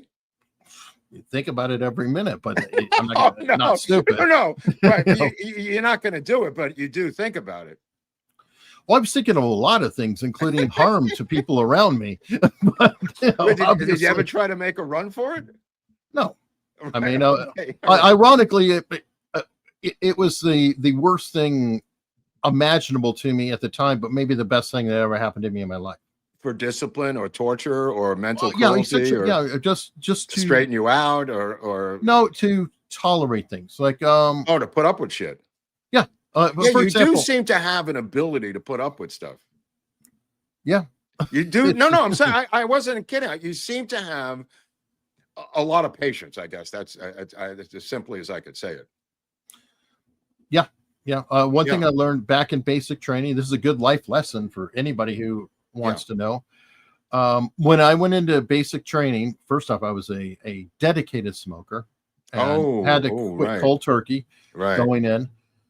But you go in, it sucks. Okay. It's not fun. Everybody's yelling at you. You're doing stupid shit and, having to do push-ups, whatever. They're harassing you. And I go in there, I'm like, oh, great. I have, it's 2 months of training. So I'm like, okay, I have 59 more days of this shit. 58 more days of this shit. And it's such a long ride. And then I learned while I was there that, well, you know what? There are pockets of time that are tolerable. And potentially even enjoyable, because in the dark you find whatever's less bad. So eating breakfast Well, they have to let you eat. There are certain standards. They have to let you eat, and they can't mess with you too much when you're eating. So I would then say, okay, well, it's only 2 hours to lunch. So I only have to survive the next 2 hours, and then I get lunch. I get a break. Right. I like to survive that, and then I get dinner. I get break. And I only use hours, and then that. Wait, so did you have to cook it yourself? Were you cooking it? No, I was not at that point. Oh, right. Okay. Basic, that's advanced training. Yeah. But anyway, I learned that, and I apply that to this day in life, where I take whatever pockets of time there are, and I shorten it to the next tolerable thing. I got you. So you built up a thick skin for this by using time as your friend. Using time as my friend. Also, I did many things that I absolutely hated. Mm-hmm. I did not enjoy it, but I did get through it. Mm-hmm. And, ultimately, I mean, I hated it so much that I volunteered to invade Haiti. Wait, did others volunteer, or is this a one-man wrecking crew? No, 4 of us at Fort Irwin went to, well, we were told that we're going to invade Haiti. This is with under Clinton in the 90s, 94-ish. With the Clinton Foundation as your army, probably. Oh, well, whatever. But ironically, we volunteered, signed up, all that, got with Colonel and stuff, sent on our way, and we were in Cuba. Oh, in Guantanamo. That's how you got to Guantanamo? That's correct, yeah. So no invasion of Haiti, I guess. There was an invasion of Haiti, but I had nothing to do with it. And there were Haitians on Guantanamo, but I never dealt with them directly. I was were they prisoners, or those were the boat people? All the people on Gitmo were boat people. And the funny part was, it was like 20,000 Haitians there, maybe, but over 100,000 Cubans. So it was far more Cubans on Gitmo than there were Haitians on Gitmo at the time, because it was just a grift for Clinton. But anyway, I meant to ask you, how many people can that Guantanamo hold? I mean, can he fill this up now with illegal aliens? And how many people could live there? Well, I mean, we were caring for over 100,000. What? At different camps. And wait, how big is this thing, Eric? Well, you'd be surprised. I am surprised. It's the end of the island. How much room is there? More than you think. I mean, these were like giant circus tents in lengths, and then they were, broken up into sections. Right. In between, it was like, and the Cubans were really amazing. They had an entire political structure within the camps. They had a camp leader. Cubans or the Haitians? Yeah. The Haitians in that, no. Right. Haitians were a bad time. Okay. They many bad things happened in the Haitian camp, and with machetes, you're saying. You could tell us. I don't know about machetes, but I do know that, like, there was an MP, a female MP, who had really bad things happen to her. Oh boy. YouTube, I can't get it. Assaults. There would be public. It just was. It was really bad. Okay, I mean, there's a lot of problems. The HIV or AIDS rate was skyrocketing. It was way up there. That's right. But whereas the Cubans, though, no, ironically, they had Catholicism versus voodoo. I mean, there might be a different. I don't know how many were actually Catholic, because it's a communist country. But before it was communist, they were Catholic, right? Yeah, that's true. But we never really talked about religion in that regard. But one of the camps that we dealt with was Camp X-Ray, and Camp X-Ray is what people know of as Gitmo now, right? Where they put all the terrorists and stuff, and it had the chain link and the barbed wire on the top, etc. Right. But that was only one of the camps, and we actually I had a couple of people from there who were helping me too, and I believe that, well, God only knows, they probably did more. It was very, very charming personality, and he spoke English, which is handy.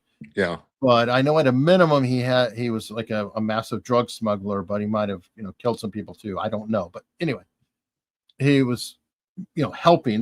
So were you a cook there, or a prison guard, or what was your role there? I was a cook. As the deal, but I moved very quickly over to rations and drove the forklift and did that kind of thing. That's why I think it was such an important lesson. Is I learned how to manipulate my way through a system to not do what I hate so much. Right. And that was called gold bricking or no, I that's something else, I think. Okay. All right. Gold bricking, I think, is kind of like is somebody will have to explain to me. I think it's like shamming or getting over or faking out something else. I would find a way to do special duty or what have you. Right. So when I was at Fort Irwin, I hated it, hated everything about cooking. So I volunteered to go to the field because I would rather be in the field wearing a normal uniform, even though I was a cook. And then when I was in the field, I learned how to work on the gas stoves. So I wouldn't have to cook. I could work on the gas stoves. I made sure I got a license. So I got a license to drive a truck so I could drive the truck and people. Oh, that's more fun. That's fun. Right. Well, because I had that driver's license in the military, that allowed me to drive at Gitmo, not be stuck in a pot. Then I turned that into driving the forklift. So I learned how do you, within a system, operate within a system to get the best you can out of it. Exactly. For yourself. Yes. So would you consider yourself an institutional guy? I mean, a guy who knows how to work within an institution or a structure or these types of things. I mean, I would lose my mind if I was in there, but you seem to have been able to navigate it. Well, you adapt or you suffer. Okay, so I mean, I think you're a smart guy. I mean, you could. Yeah, I hated it too. But you look around, and it sounds like MASH. Like you would do good in MASH. Like there would be different things you could find to get around the system. Yeah, but it took a while, and I wasn't doing it like in the sense of how to smuggle things or whatever else. It was a matter of just try to find a lever I can push. The most manipulation I could think of is I hated Fort Irwin and I hated being a cook. Aye. When you re-enlist, you get one choice. You can choose either a new duty station or a new job. What did you choose? I chose a new job that did not exist at Fort Irwin. It only existed in Virginia at Fort Eustis and Fort Story. Fort Story is nicknamed Camp Story because it is the most laid-back Army installation in the country. So I could give two shits about the job I chose, but that job put me in a better location. Right. And then when I was very smart. Well, again, this is years of being beat down and fighting the system. I'm learning. So when I came out here, I was in Fort Eustis, which is Newport News, but I deliberately got an apartment on the other side of the water because there was a bridge tunnel and stuff. And I lived in Norfolk and I would drive back and forth. So when I was in the training, because I had that freedom, I was already pre-enlisted, they found out, oh, you live on the south side already. Well, we'll just station you at Fort Story instead of Fort Eustis since you already live on that side, which is exactly what I intended to happen. You knew that move was going to happen. Right. Wow. And then when I hit Fort Story, because I was a cook and the standards for promotion were lower, I had passed all the points to become a sergeant. I was in a field here, though, that was really locked down. But when I reclassed, I was what is known as a E4 promotable. So all I needed was a school to go to, and I was a sergeant immediately. Oh my God! Field. Okay. Where did you go to school? Well, we went to different Army trainings. Yeah, but it was called PLDC, is what you have to be a sergeant. Fascinating. Yeah. Primary leadership development training. But anyway,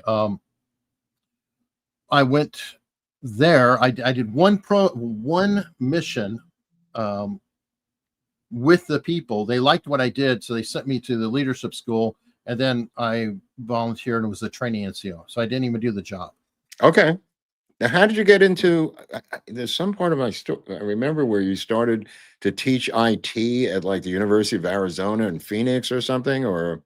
Well, it just like my life after the Army, Eric, or yeah. Everything in my life is kind of just a weird circumstances and adapting to whatever I have. So when I was when I was the training NCO at Fort Story, I got that job and kept it because I bought a scanner, and I met Leslie at the time. We bought a scanner, A police scanner or like a OCR. a computer scanner with pictures. Scan documents, right? The Army, especially at that time, loved PowerPoint more than anything in the world. It was just the most wonderful, beautiful thing to have PowerPoint. We call it death by PowerPoint, but essentially, I created PowerPoint slides using the scanner. I would get good graphics, and I'd sit there in like a photo app, just picking down to the pixel because I'm very OCD and I wanted it to look nice. Kind of like I try to do nice thumbnails, but they liked my slides. And because I had the better looking slides of everybody, that meant I knew everything about computers. Oh, I see. Because there's always, it's like, who's the guy? Oh, he must know computers. He knows something. He made these slides. So then the captain is having me work on his computer. And I'm going, so I'm on the phone with Gateway, working on his computer and everything else. Wow, Gateway. Well, Gateway Computer actually had a center here, but that time with the scanner, installing it myself, whatever, and then working with Gateway, what have you, I did manage to fix their computers and ultimately left the Army and worked for Gateway as a first job. And then somebody else who knew me from the command or the Army took over as the IT head at Nextel, another defunct company. Right. And I got into network engineering there. I studied on my own and got all kinds of certifications, Microsoft, Cisco, all down the line. And then I moved that into when I went to Arizona. I started teaching at EU. Oh yeah, I remember you told me about this. You're teaching IT or? Yeah, I taught everything from PHP to Perl programming to A+, Network+, Cisco, CCNA, CCDA. Didn't you write a bunch of books on this, Eric? Yeah, I wrote 3 books. Wow. Oh my God! Look at that. Hunley literally wrote the book. There it is, my friend. Multiple. Web design by Hunley. Yeah, that one. Wow. Using open source web software, Windows. Oh my God! Look at that, folks. Anyway. Hunley. Wow. So these kids would come in, and you'd be the professor of IT. Yeah, but it's a trainer. I was a trainer. I never had I don't have a degree, so it's ironic because I was teaching niche, Eric. Well, I was teaching electrical engineers who did have a degree so they could eat. Right. They couldn't find work. So I was teaching them, how to do Cisco, how to do, functional, almost like a trade school, if you will. It sounds like a trade school. Network. Yeah. And then how did you end up getting into YouTube? I always wanted to, I had the drama background, whatever. I mean, you've had that YouTube channel like when? Since like late 2000? Oh, 2020. Okay. Your first channel is what? The Eric Hunley channel? And yeah, it's just my name. I've had that as a channel. Technically, for how long? If you have an account on YouTube, it's a channel. Every one of you who are watching right now is commenting, that's a channel. Right, gotcha. I've had mine since 2008, but I didn't have any So what did you start doing? You woke up one day and said, I'm going to put content up there?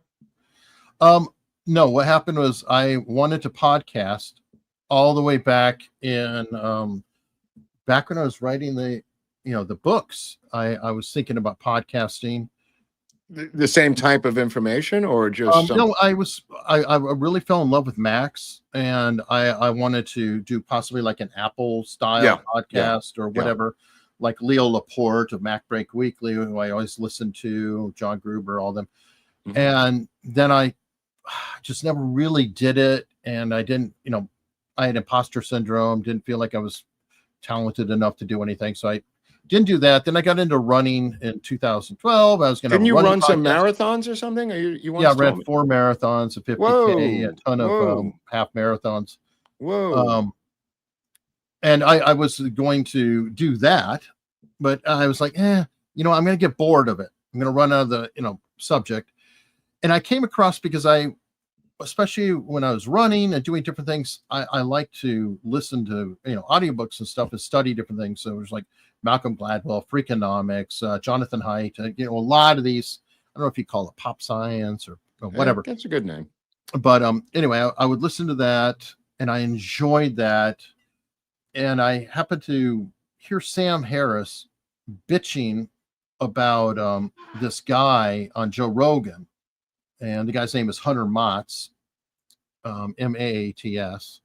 And Sam Harris is kind of such a prick. I've always thought he was a smug prick. I know. That I wanted to see who the guy was he was bitching about. Yeah. And I watched that and found out that there was a show called Mixed Mental Arts. It was formerly the Brian Callen show. He sounds familiar. Yeah, Brian Callen is like one of Joe's buddies, and Hunter Maats was his co-host for that show. And when I was listening to it, I was like, oh my God, this is amazing, because they were doing interviews with Jordan Peterson, Jonathan Haidt, and all these, people. Like, I've been listening to Ruben since 2014. Oh, wow, man, that's all these 10 years. Wow. Yeah. So I knew all that. So I kind of got involved. They had a Facebook group and whatever. Cool. And the group, though, was full of a bunch of autistic people. And as Hunter quoted, I think it's right, it wound up being an intellectual dick measuring contest, which is very annoying. And I was like, you know what? I want to have a chance to interview people and maybe get to ask them my questions. Yeah. I'm not trying to challenge them. I'm not trying to be smarter than the people I talk to. Right. I want to learn from them and maybe ask different questions. Right. So that's well. With that being said, there are people in the comments who have a lot of questions to ask you, Hunley. Oh boy. Okay. Jump on it.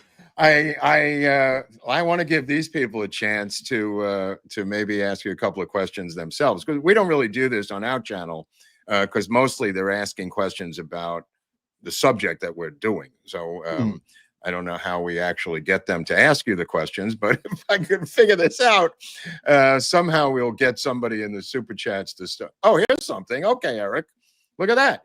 Hunley, after watching America's Untold Stories and Grill Stream for the past couple of months, my question for you, Eric Hunley, is what was the thing, or what I call an itch, that made you start questioning the norm? Is there one or a buildup? Thanks, Alicia. I mean, I've always questioned everything. Leslie used to nickname me the Y boy. Because you said why to everything. Why? Pretty much. Well, I used to teach that. Actually, I'm of the belief that, and part of the reason I could do 25 different courses over a year is I figured out why something happens. If you could figure out why something works, you can get to the what all day. Okay. If you know why things happen, somebody says, what's next? You'll be like, well, this will happen because I know why. It's sort of like you with politics. I think you probably know, especially with the left, you know the why. Yeah. And if you know the why, you can always figure out the outcome, or you're going to get close. Well, we were both over there, I guess. I mean, me longer than you, obviously. But you were there. You got their mindset right at the beginning. Yeah, but but I grew up with somebody who was conservative, and I didn't have that. I mean, I was with Kennedy Democrats, so it wasn't that crazy. I mean, my parents weren't bomb throwers; they were just regular conservative Democrats. Right, standard. All right, let's see. That was a good question. Look I mean, these people have followed us over here, Hunley. There's no escaping these guys. Alan, thank you. No question. Well, he's not using his AG main account. He's like using his own name. I'm confused. Mike Schaefer. This is a Mike Schaefer impersonator, or maybe the original Mike Schaefer. I'm not really sure. How did these people even find us? Here's Annie L. Thank you, Annie, with a super sticker. Thank you. All thrust, no rudder. Great episode, Mark. Yeah, I've been wanting to do this with Eric for a long time. We just didn't have the format until now to actually do it. So, I mean, when we're doing the show, I can't really get into this type of questioning. But I mean, I don't even privately, I've never asked you this stuff, Eric. I love you guys. Avid follower of America's Untold Stories. Brilliant hugs from Seoul. Look at this. We got people What time is it there? 3 o'clock in the morning, next day. Dina, thank you. Mazel Tov, Fletcher Boy's been around. We've seen his name before. Fletcher Boy in the house, one of our regulars. Thank you. Jesus is here. He's back for a limited time only. He's descended from heaven. Congrats on your first live stream. I subscribed to that. AUS, both on YouTube and locals. And now on here as well. Top tier content as always, gentlemen. Thank you, Jesus. That's great to just say thank you, Jesus. No, No, it was even better. Thank you, Jesus, for $5. So, Eric, did you prep the meals? This is from Dave T. Git. Did you prep the meals and then send the hot food to the various camps, Eric? Yeah, that's the way it worked. If you're talking about Gitmo and Cuba, I'm assuming we had like a giant circus tent, and everybody worked in it with huge pots. I mean, just huge pots, and we put the food in giant ass coolers, like 72 quart coolers, load them on the truck, and then take them to the different camps. I was driving, so for a while I would cook and then drive. Wait, how many people are you feeding? 100,000. Oh my God, that's insane. So it has to be. I mean, it's it's like how many trucks are there? Hundreds of trucks, Eric? Well, let me see. There'll be my truck, maybe 2 to 3 trucks, depending. Oh, but these are big trucks. 5 tons. Well, okay, let me ask something. Why are they there again? Why are these people there? They were leaving Cuba and got picked up out of the water. Right. And these are the ones that didn't make it to Miami, or correct. Right. Remember, they was trying to figure out what to do with them. This was part of Gonzalez wasn't that far behind this. Remember, right? This is the Mario boat lift sideways. This is not the Mario boat lift. This is another boat lift. Yeah, Mario boat lift was like in the 80s. I think that was during Reagan, and that's when they sent the criminals. Some of the people who were at X-ray though were criminals. And they'd already been deported. That's why they were in that part. That's what I'm afraid of. Once we deport these criminals, they'll just come back through some nefarious means. Well, I mean, obviously the border's tighter now, so maybe that's the answer. Well, I don't know. I'm encouraged. They managed to find them there and put them in Camp X-ray. Yeah. So there was very exciting. Example. Very exciting. Okay. Mark, can you explain? I've explained this before. It's a kind of a tribute to the underground comic Lordbuckly, who was more of a performance artist, protege of Lenny Bruce. Used to speak with a British brogue with a pit helmet. He was actually a regular guy from the Midwest, but he created a character called Lordbuckly as a stand-up comic. And if I had my druthers, Robin Williams would have played him in the movie, but Robin and I could not get around the stupid son of Lordbuckly, who insisted on playing him himself, and absolutely nobody in Hollywood was willing to pay for that movie, to Robin's frustration also, who wanted to play Lordbuckly in a film.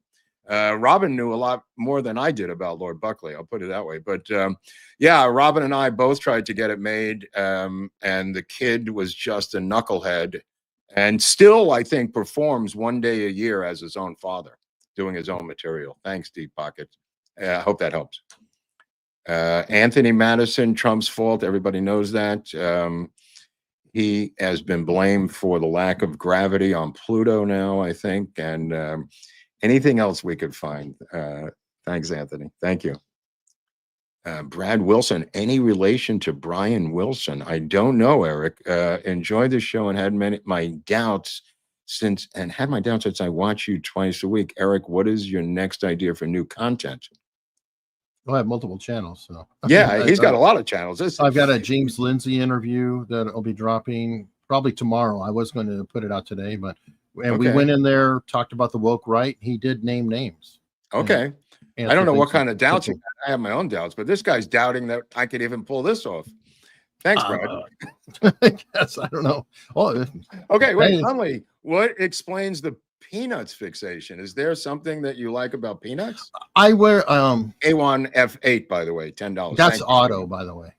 For those who are wondering if Otto is here, this is Otto with another name. These people, they sneak around. And they have my God, why do they even names. bother? But thanks, Otto, for the question on the money. Thank you.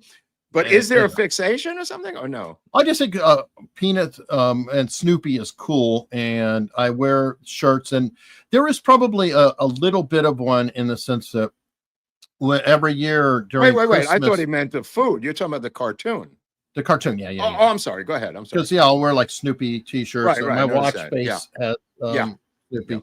Anyway, when I was a kid, I mean, it's kind of a sad story, but I during Christmas time, I would like watch the Peanut special and just cry because I wasn't allowed to, I didn't get to do that with the other kids. So there's kind of a part of me that likes the fact that I can wear a Snoopy t-shirt. I just think it's, a neat nostalgia of a childhood I didn't quite have. Wow, it's so dark, bro. It's so I don't mean Spielberg too. Spielberg grew up in Arizona, and he didn't have Christmas either. For a different reason, but he put his Christmas lights up one year to be part of it, and his parents took him down. Wow. Yeah. Fun times. Mr. Mike for $10. Oh God, another LA panhandler on YouTube. I don't know what that means, but he paid $10 to the panhandler. Yeah, thank you. Thank you. I mean, it was so funny because there used to be these panhandlers in New York, and they'd come up to you for money, and I would just go, "I'm sorry, I don't speak English." And they go, "But you're speaking English now." I go, "Yeah, but it's very limited. I can't continue this conversation much longer." And they'd still be saying, "Give me some money, give me some money." And then I would just say, "I'm running out of words. I can't go on anymore." It just became a great little comical bit that I kind of enjoyed. But thank you, Mr. Mike, for the $10. Thank you. PD what is CA, Eric? California money, or what is Canada? Oh, Canada, 12 Canada dollars. Came so from like $9. Came over from AUS. I will give you a few weeks before I tease you about your subscribers. Look, I really have no expectations about it. You can tease all you want, bro. He's gotten about 500 new subs while this show's been going on. Is that true?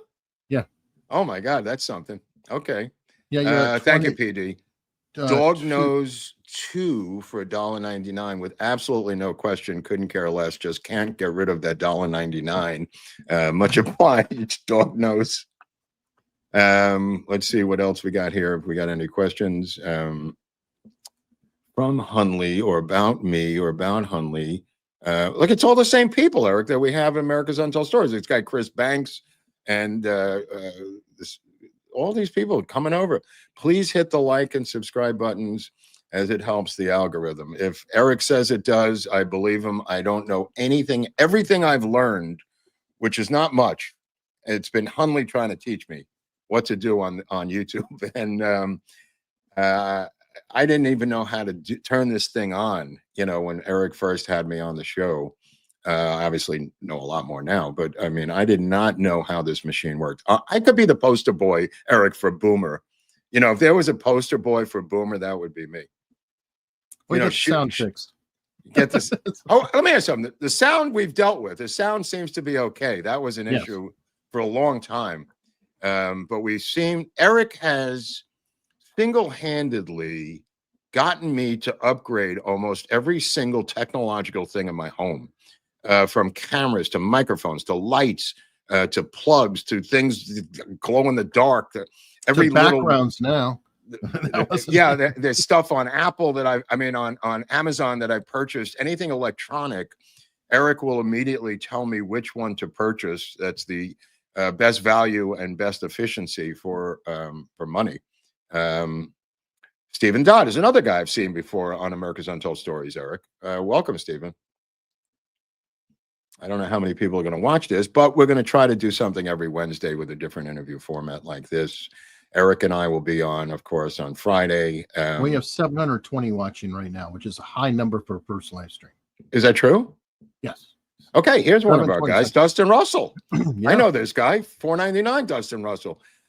He is one of our meetup followers who's been everywhere with us. Dustin Russell's been at every single meetup. We're going to have a meetup for the Lordbuckly channel. It's going to be me, and I'm just going to meet you in an alleyway somewhere for $5. Thank you, Dustin. That was great. Eric, like I said, came off the bench today. He was not expected to be here, but I did want to do Eric in the first couple of interviews anyway, and he is a technical genius, Chris. There's no doubt about it. We are going to have, like I said, mostly the people that we've worked with America's Untold Stories, like Barnes and Viva and Rich Barris, and that whole crew is going to come on individually. I'm going to do to them what I just did to Eric and find out their backstories, because we never get a chance in the formats that we're in to actually find out how people got from point A to point B, this being point B and point A being wherever the hell they came from. I know Barris came from New Jersey originally, Eric, also with a military background like yourself. Yeah, he's got something that went on. I think he was injured in combat. He might, I think he's a disabled veteran, or could be. You know what? We're going to find out about Barris because his wife just texted me. Need a deep dive on the Vegas shooter. YouTube not letting me put in the S. I don't know if we're going to do a deep dive in the Vegas shooter. I mean, there's only so much I know. I think I've covered everything I know, Eric, on the Vegas shooter of everything. Now, Barnes has done more of that, I think. Barnes has a lot more than I have. I mean, you could look at his Hush Hush, I think, on the Vegas shooter. I've basically come up with everything I could possibly myself come up with, you know, on the Vegas shooter, and his background out of LA and Hollywood, owning apartment buildings here, and into like weird PORN stuff, and his kids might have been SEX offenders or something. There's a lot of weird stuff.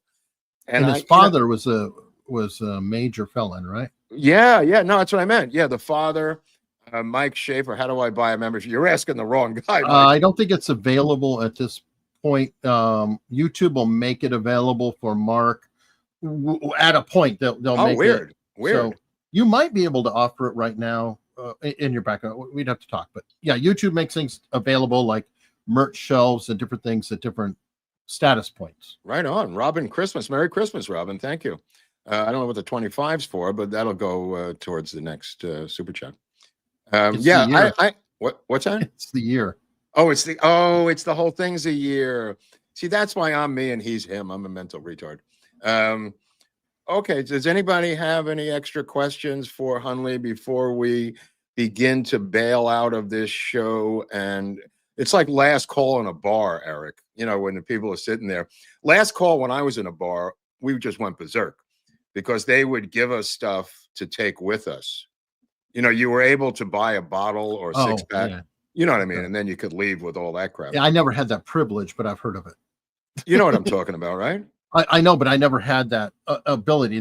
We could never buy to go anywhere that I've lived. But weird. I don't even know if it's legal, but in New York, I mean, the bar was open till 4, and there was a certain rule, like if they locked the door, whoever was in there for last call, you had the legal right to finish whatever the last call was. The last call meant a lot in a bar in New York because you just ordered everything on earth and you didn't have to get kicked out. How did you and Leslie meet? I was going to say that. Thank you. Okay, I can sum it up in one sentence that Leslie came up with. I went to the library and I checked her out. No, was she a librarian there, Eric? Yeah, she was the Fort Story librarian. Was she later at the other base? Yes. The Langley? Langley Air Force Base Air Force Base brought us back here. She was also at Davis Monthan as a librarian there. Not the head librarian. So she was the librarian at Fort Story. She was a librarian at Davis Monthan, and she was the library director at Langley Air Force Base. How does she arrange the books in your house? Just like anybody. Okay, so it's not an obsession. I mean, no. Okay. Hold on. Here's Stuart Stafford. What made Eric want to get into drama, and who is his favorite actor? That's a legitimate question.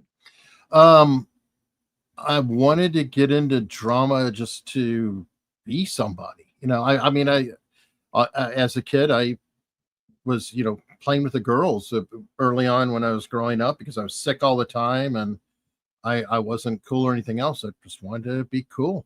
Right. Well, you hear that a lot. You hear that a lot from a lot of people. I mean, famous actors who, or even people who are rock stars. They got into it to get the girls, be famous, that kind of a thing. It's not a bad motivation. But I mean, was there something you really liked about theater? I mean, sometimes there's a bug, where people it fucking drives them, up the wall in a good way, and they really want to be on stage, and not to not be even famous. It's just the system.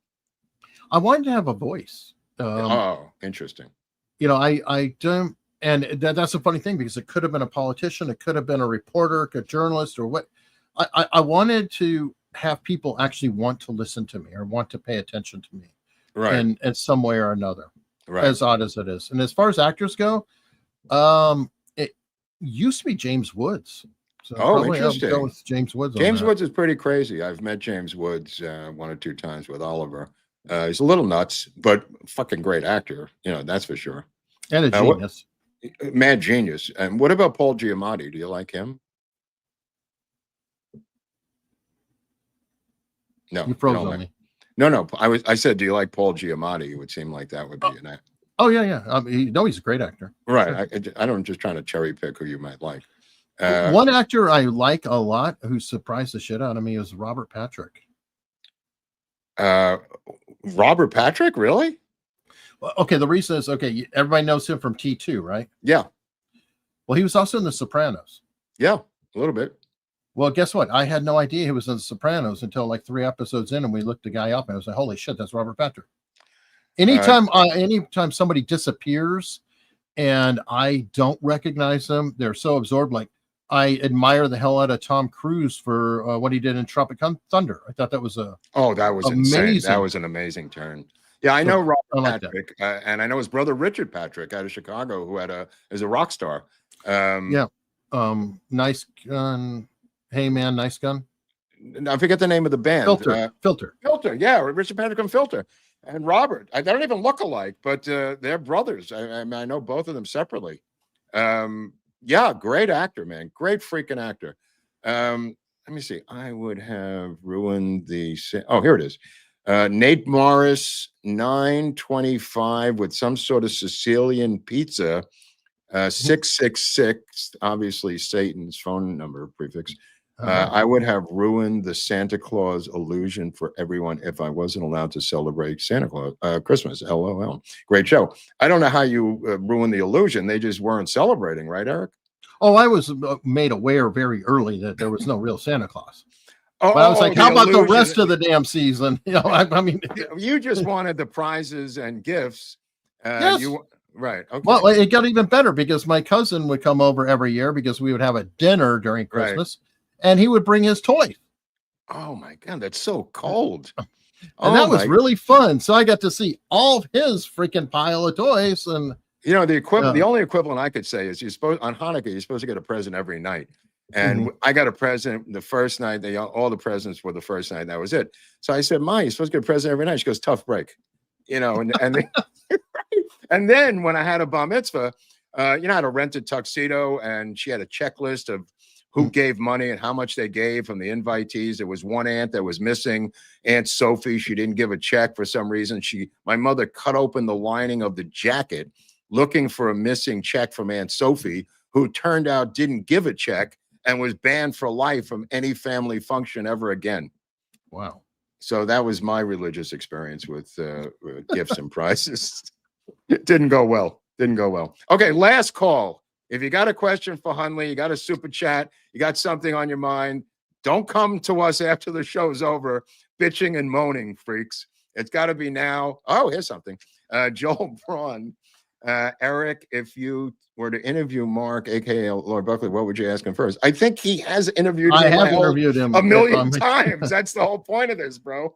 He's done me 8,000 different ways, and this is the other side of the coin of me interviewing him, which is going to be the whole point of the channel. ION and BO Bob, does Eric watch the Marvel films? I don't know. I've watched a couple of them, but I'm not.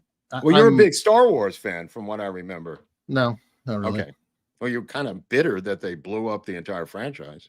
Well, I mean, I thought it was cool. The original ones. I mean, I actually have a weird, good story or association with the original Star Wars. My dad was a freak in the sense of, he did not believe in lying. And as a kid, I essentially, like almost all kids, was playing with matches. Oh, yeah, everybody does that. Well, he smelled it or whatever when he came home, and he said, you playing with matches?" And I was like, essentially, if I was in trouble, I got my ass beat. Okay, it was so not. Did I. You know, so it did wasn't I. Great childhood. Yeah. And so, but for whatever reason, I was like, yes. And it was the weirdest life lesson because he was like, "Okay, I am so proud of you, son. I have to spank you because you played with matches." And so I got a spanking, and then he took me to Star Wars as a reward for telling the truth and facing the consequences or whatever of getting spanked, if you will. So I have a good association. He hated sci-fi with a passion. He also hated comedy. So the fact that he took me there was even more of an award because he despised every part of it. And he was trying to do that for me because all the kids were talking about Star Wars. And it was a chance. That's really sweet, Eric. It really is a sweet story, man. It really is nice. So that's why there's a soft spot, but I don't appreciate when you take a good thing and you just shit all over it. And it's right. Like, damn, right. Wow. Well, that's a good note to get out, folks. I mean, after that, I think we've covered a lot of terrain here today in 2 hours, but we will be together again, Eric and I, on Friday for America's Untold Stories, unless we can get in this Brad Pitless. Thank you, Brad. Great interview, Mark. Looking forward to more. Yeah, I love interviewing people. I mean, like Eric, I have a background in journalism, and I love finding out. This is my addiction. I love finding out people's weird stories. I've been doing this my whole life, and I want to use the channel for that to interview people because I like finding out stories. I had no idea half of the stuff Hunley was just told me. No idea. Absolutely fun. We'll be on Friday, Eric and I, at 5:30 Eastern with the multiple channels, and there's sure as hell enough news to cover by Friday, especially what's going on outside my building right now. And this is going to be not the summer of love. This is going to be the summer of conflict, which is shaping up, Eric. Scott Adams, I sent you a clip. I thought you said the competing photo ops. Battle of photo ops this summer. Yes. Yeah, could be. That's an interesting. And where does AI come into it? It's going to be really interesting. Yeah. Can there be an AI George Floyd? Has there been already? Ask Hamas. You know how many children have been showing up with extra fingers and yeah, you're right. Propaganda against Israel? We're hip to it. We've been hip to it for a while, but now the world's getting hip to it. Yeah, I agree. All right. Let's get out of here. Eric got things to do. He came off the bench today, came out of the bullpen. Let's get rid of Eric. And then I'll say my own goodbyes. And then I'll see Eric on Friday. Right, Eric? We're good? Right on. Okay. The party's over. Everything's done. We got rid of Eric. You're going to see all your friends on here in the upcoming weeks. We're going to do this with Viva. We're going to do it with Barnes. We're going to do it with Rich Barris. And a bunch of other my friends. And I hope you enjoy it. I have no idea what I'm doing. Seems like something to do. It seems like, thanks, Chris. I've been procrastinating to do this for a long time. And I finally got off my fat ass to do this because I was so comfortable. Thanks, Dust. I was so comfortable doing this thing with Hunley, but so many people pushed me to do this. And now it seems like fun. I think I could do this for a while. So anyway, Wednesday, 6 o'clock. Eastern time. I don't know how it works, but somehow Wednesday at 6, I'm going to either do it myself or have a guest. I'm just going to block out a couple hours to do this every week. I don't want to get into JFK because we're doing that on the other channel. Not going to get into that much politics because we're doing that with Eric. So I'm going to really get into pop culture and the arts and music and movies, inside Hollywood stuff, like I said, with friends of mine who are going to tell you what it's like to be a writer in Hollywood, what it's like to be a director in Hollywood, all the different things. We're going to get into it. And I think there is an appetite for that from a lot of people who follow us. And you'll find out, and you could, put in your own opinions about what you like, what you don't like. But we're going to talk about the machinery of Hollywood, machinery of the record industry, and the machinery of the arts in America, which is one of our greatest exports to the world. And I hope you guys come along for the ride. That's all I could say. So, all right. So I'm going to bail out. I'm going to end this thing. I don't know if there's people on the spectrum who are going to get electrocuted when I pull the plug. So I'm just going to say goodbye now. It's over 2 hours, 634 people watching, I guess. I don't know if that's good or bad. I really don't know. I don't have any predetermination of what this thing's supposed to be, so I'm just going to do it for fun. People want to subscribe, knock yourself out. If you want to somehow become a YouTube member, I don't know how to do that. The super chats, I think, take care of themselves. The comments, I've read them as we're going, so I can kind of follow along. But it just sounds awesome. Yeah, I think this could work. I don't know. It seems okay. All right, so we're going to do this next Wednesday, Friday with Eric, then Tuesday with Eric, unless Viva calls me and wants me to be, which I think he might want an update. And I know Emerald Robinson wants me to come on and talk about the riots. So you may see me on some of these other platforms because they won't leave me alone. Okay, see you Friday with Eric, America's Untold Stories, Freeform Friday. And I'm turning off the lights. You can't stay here. You got to go. Last call. Goodbye.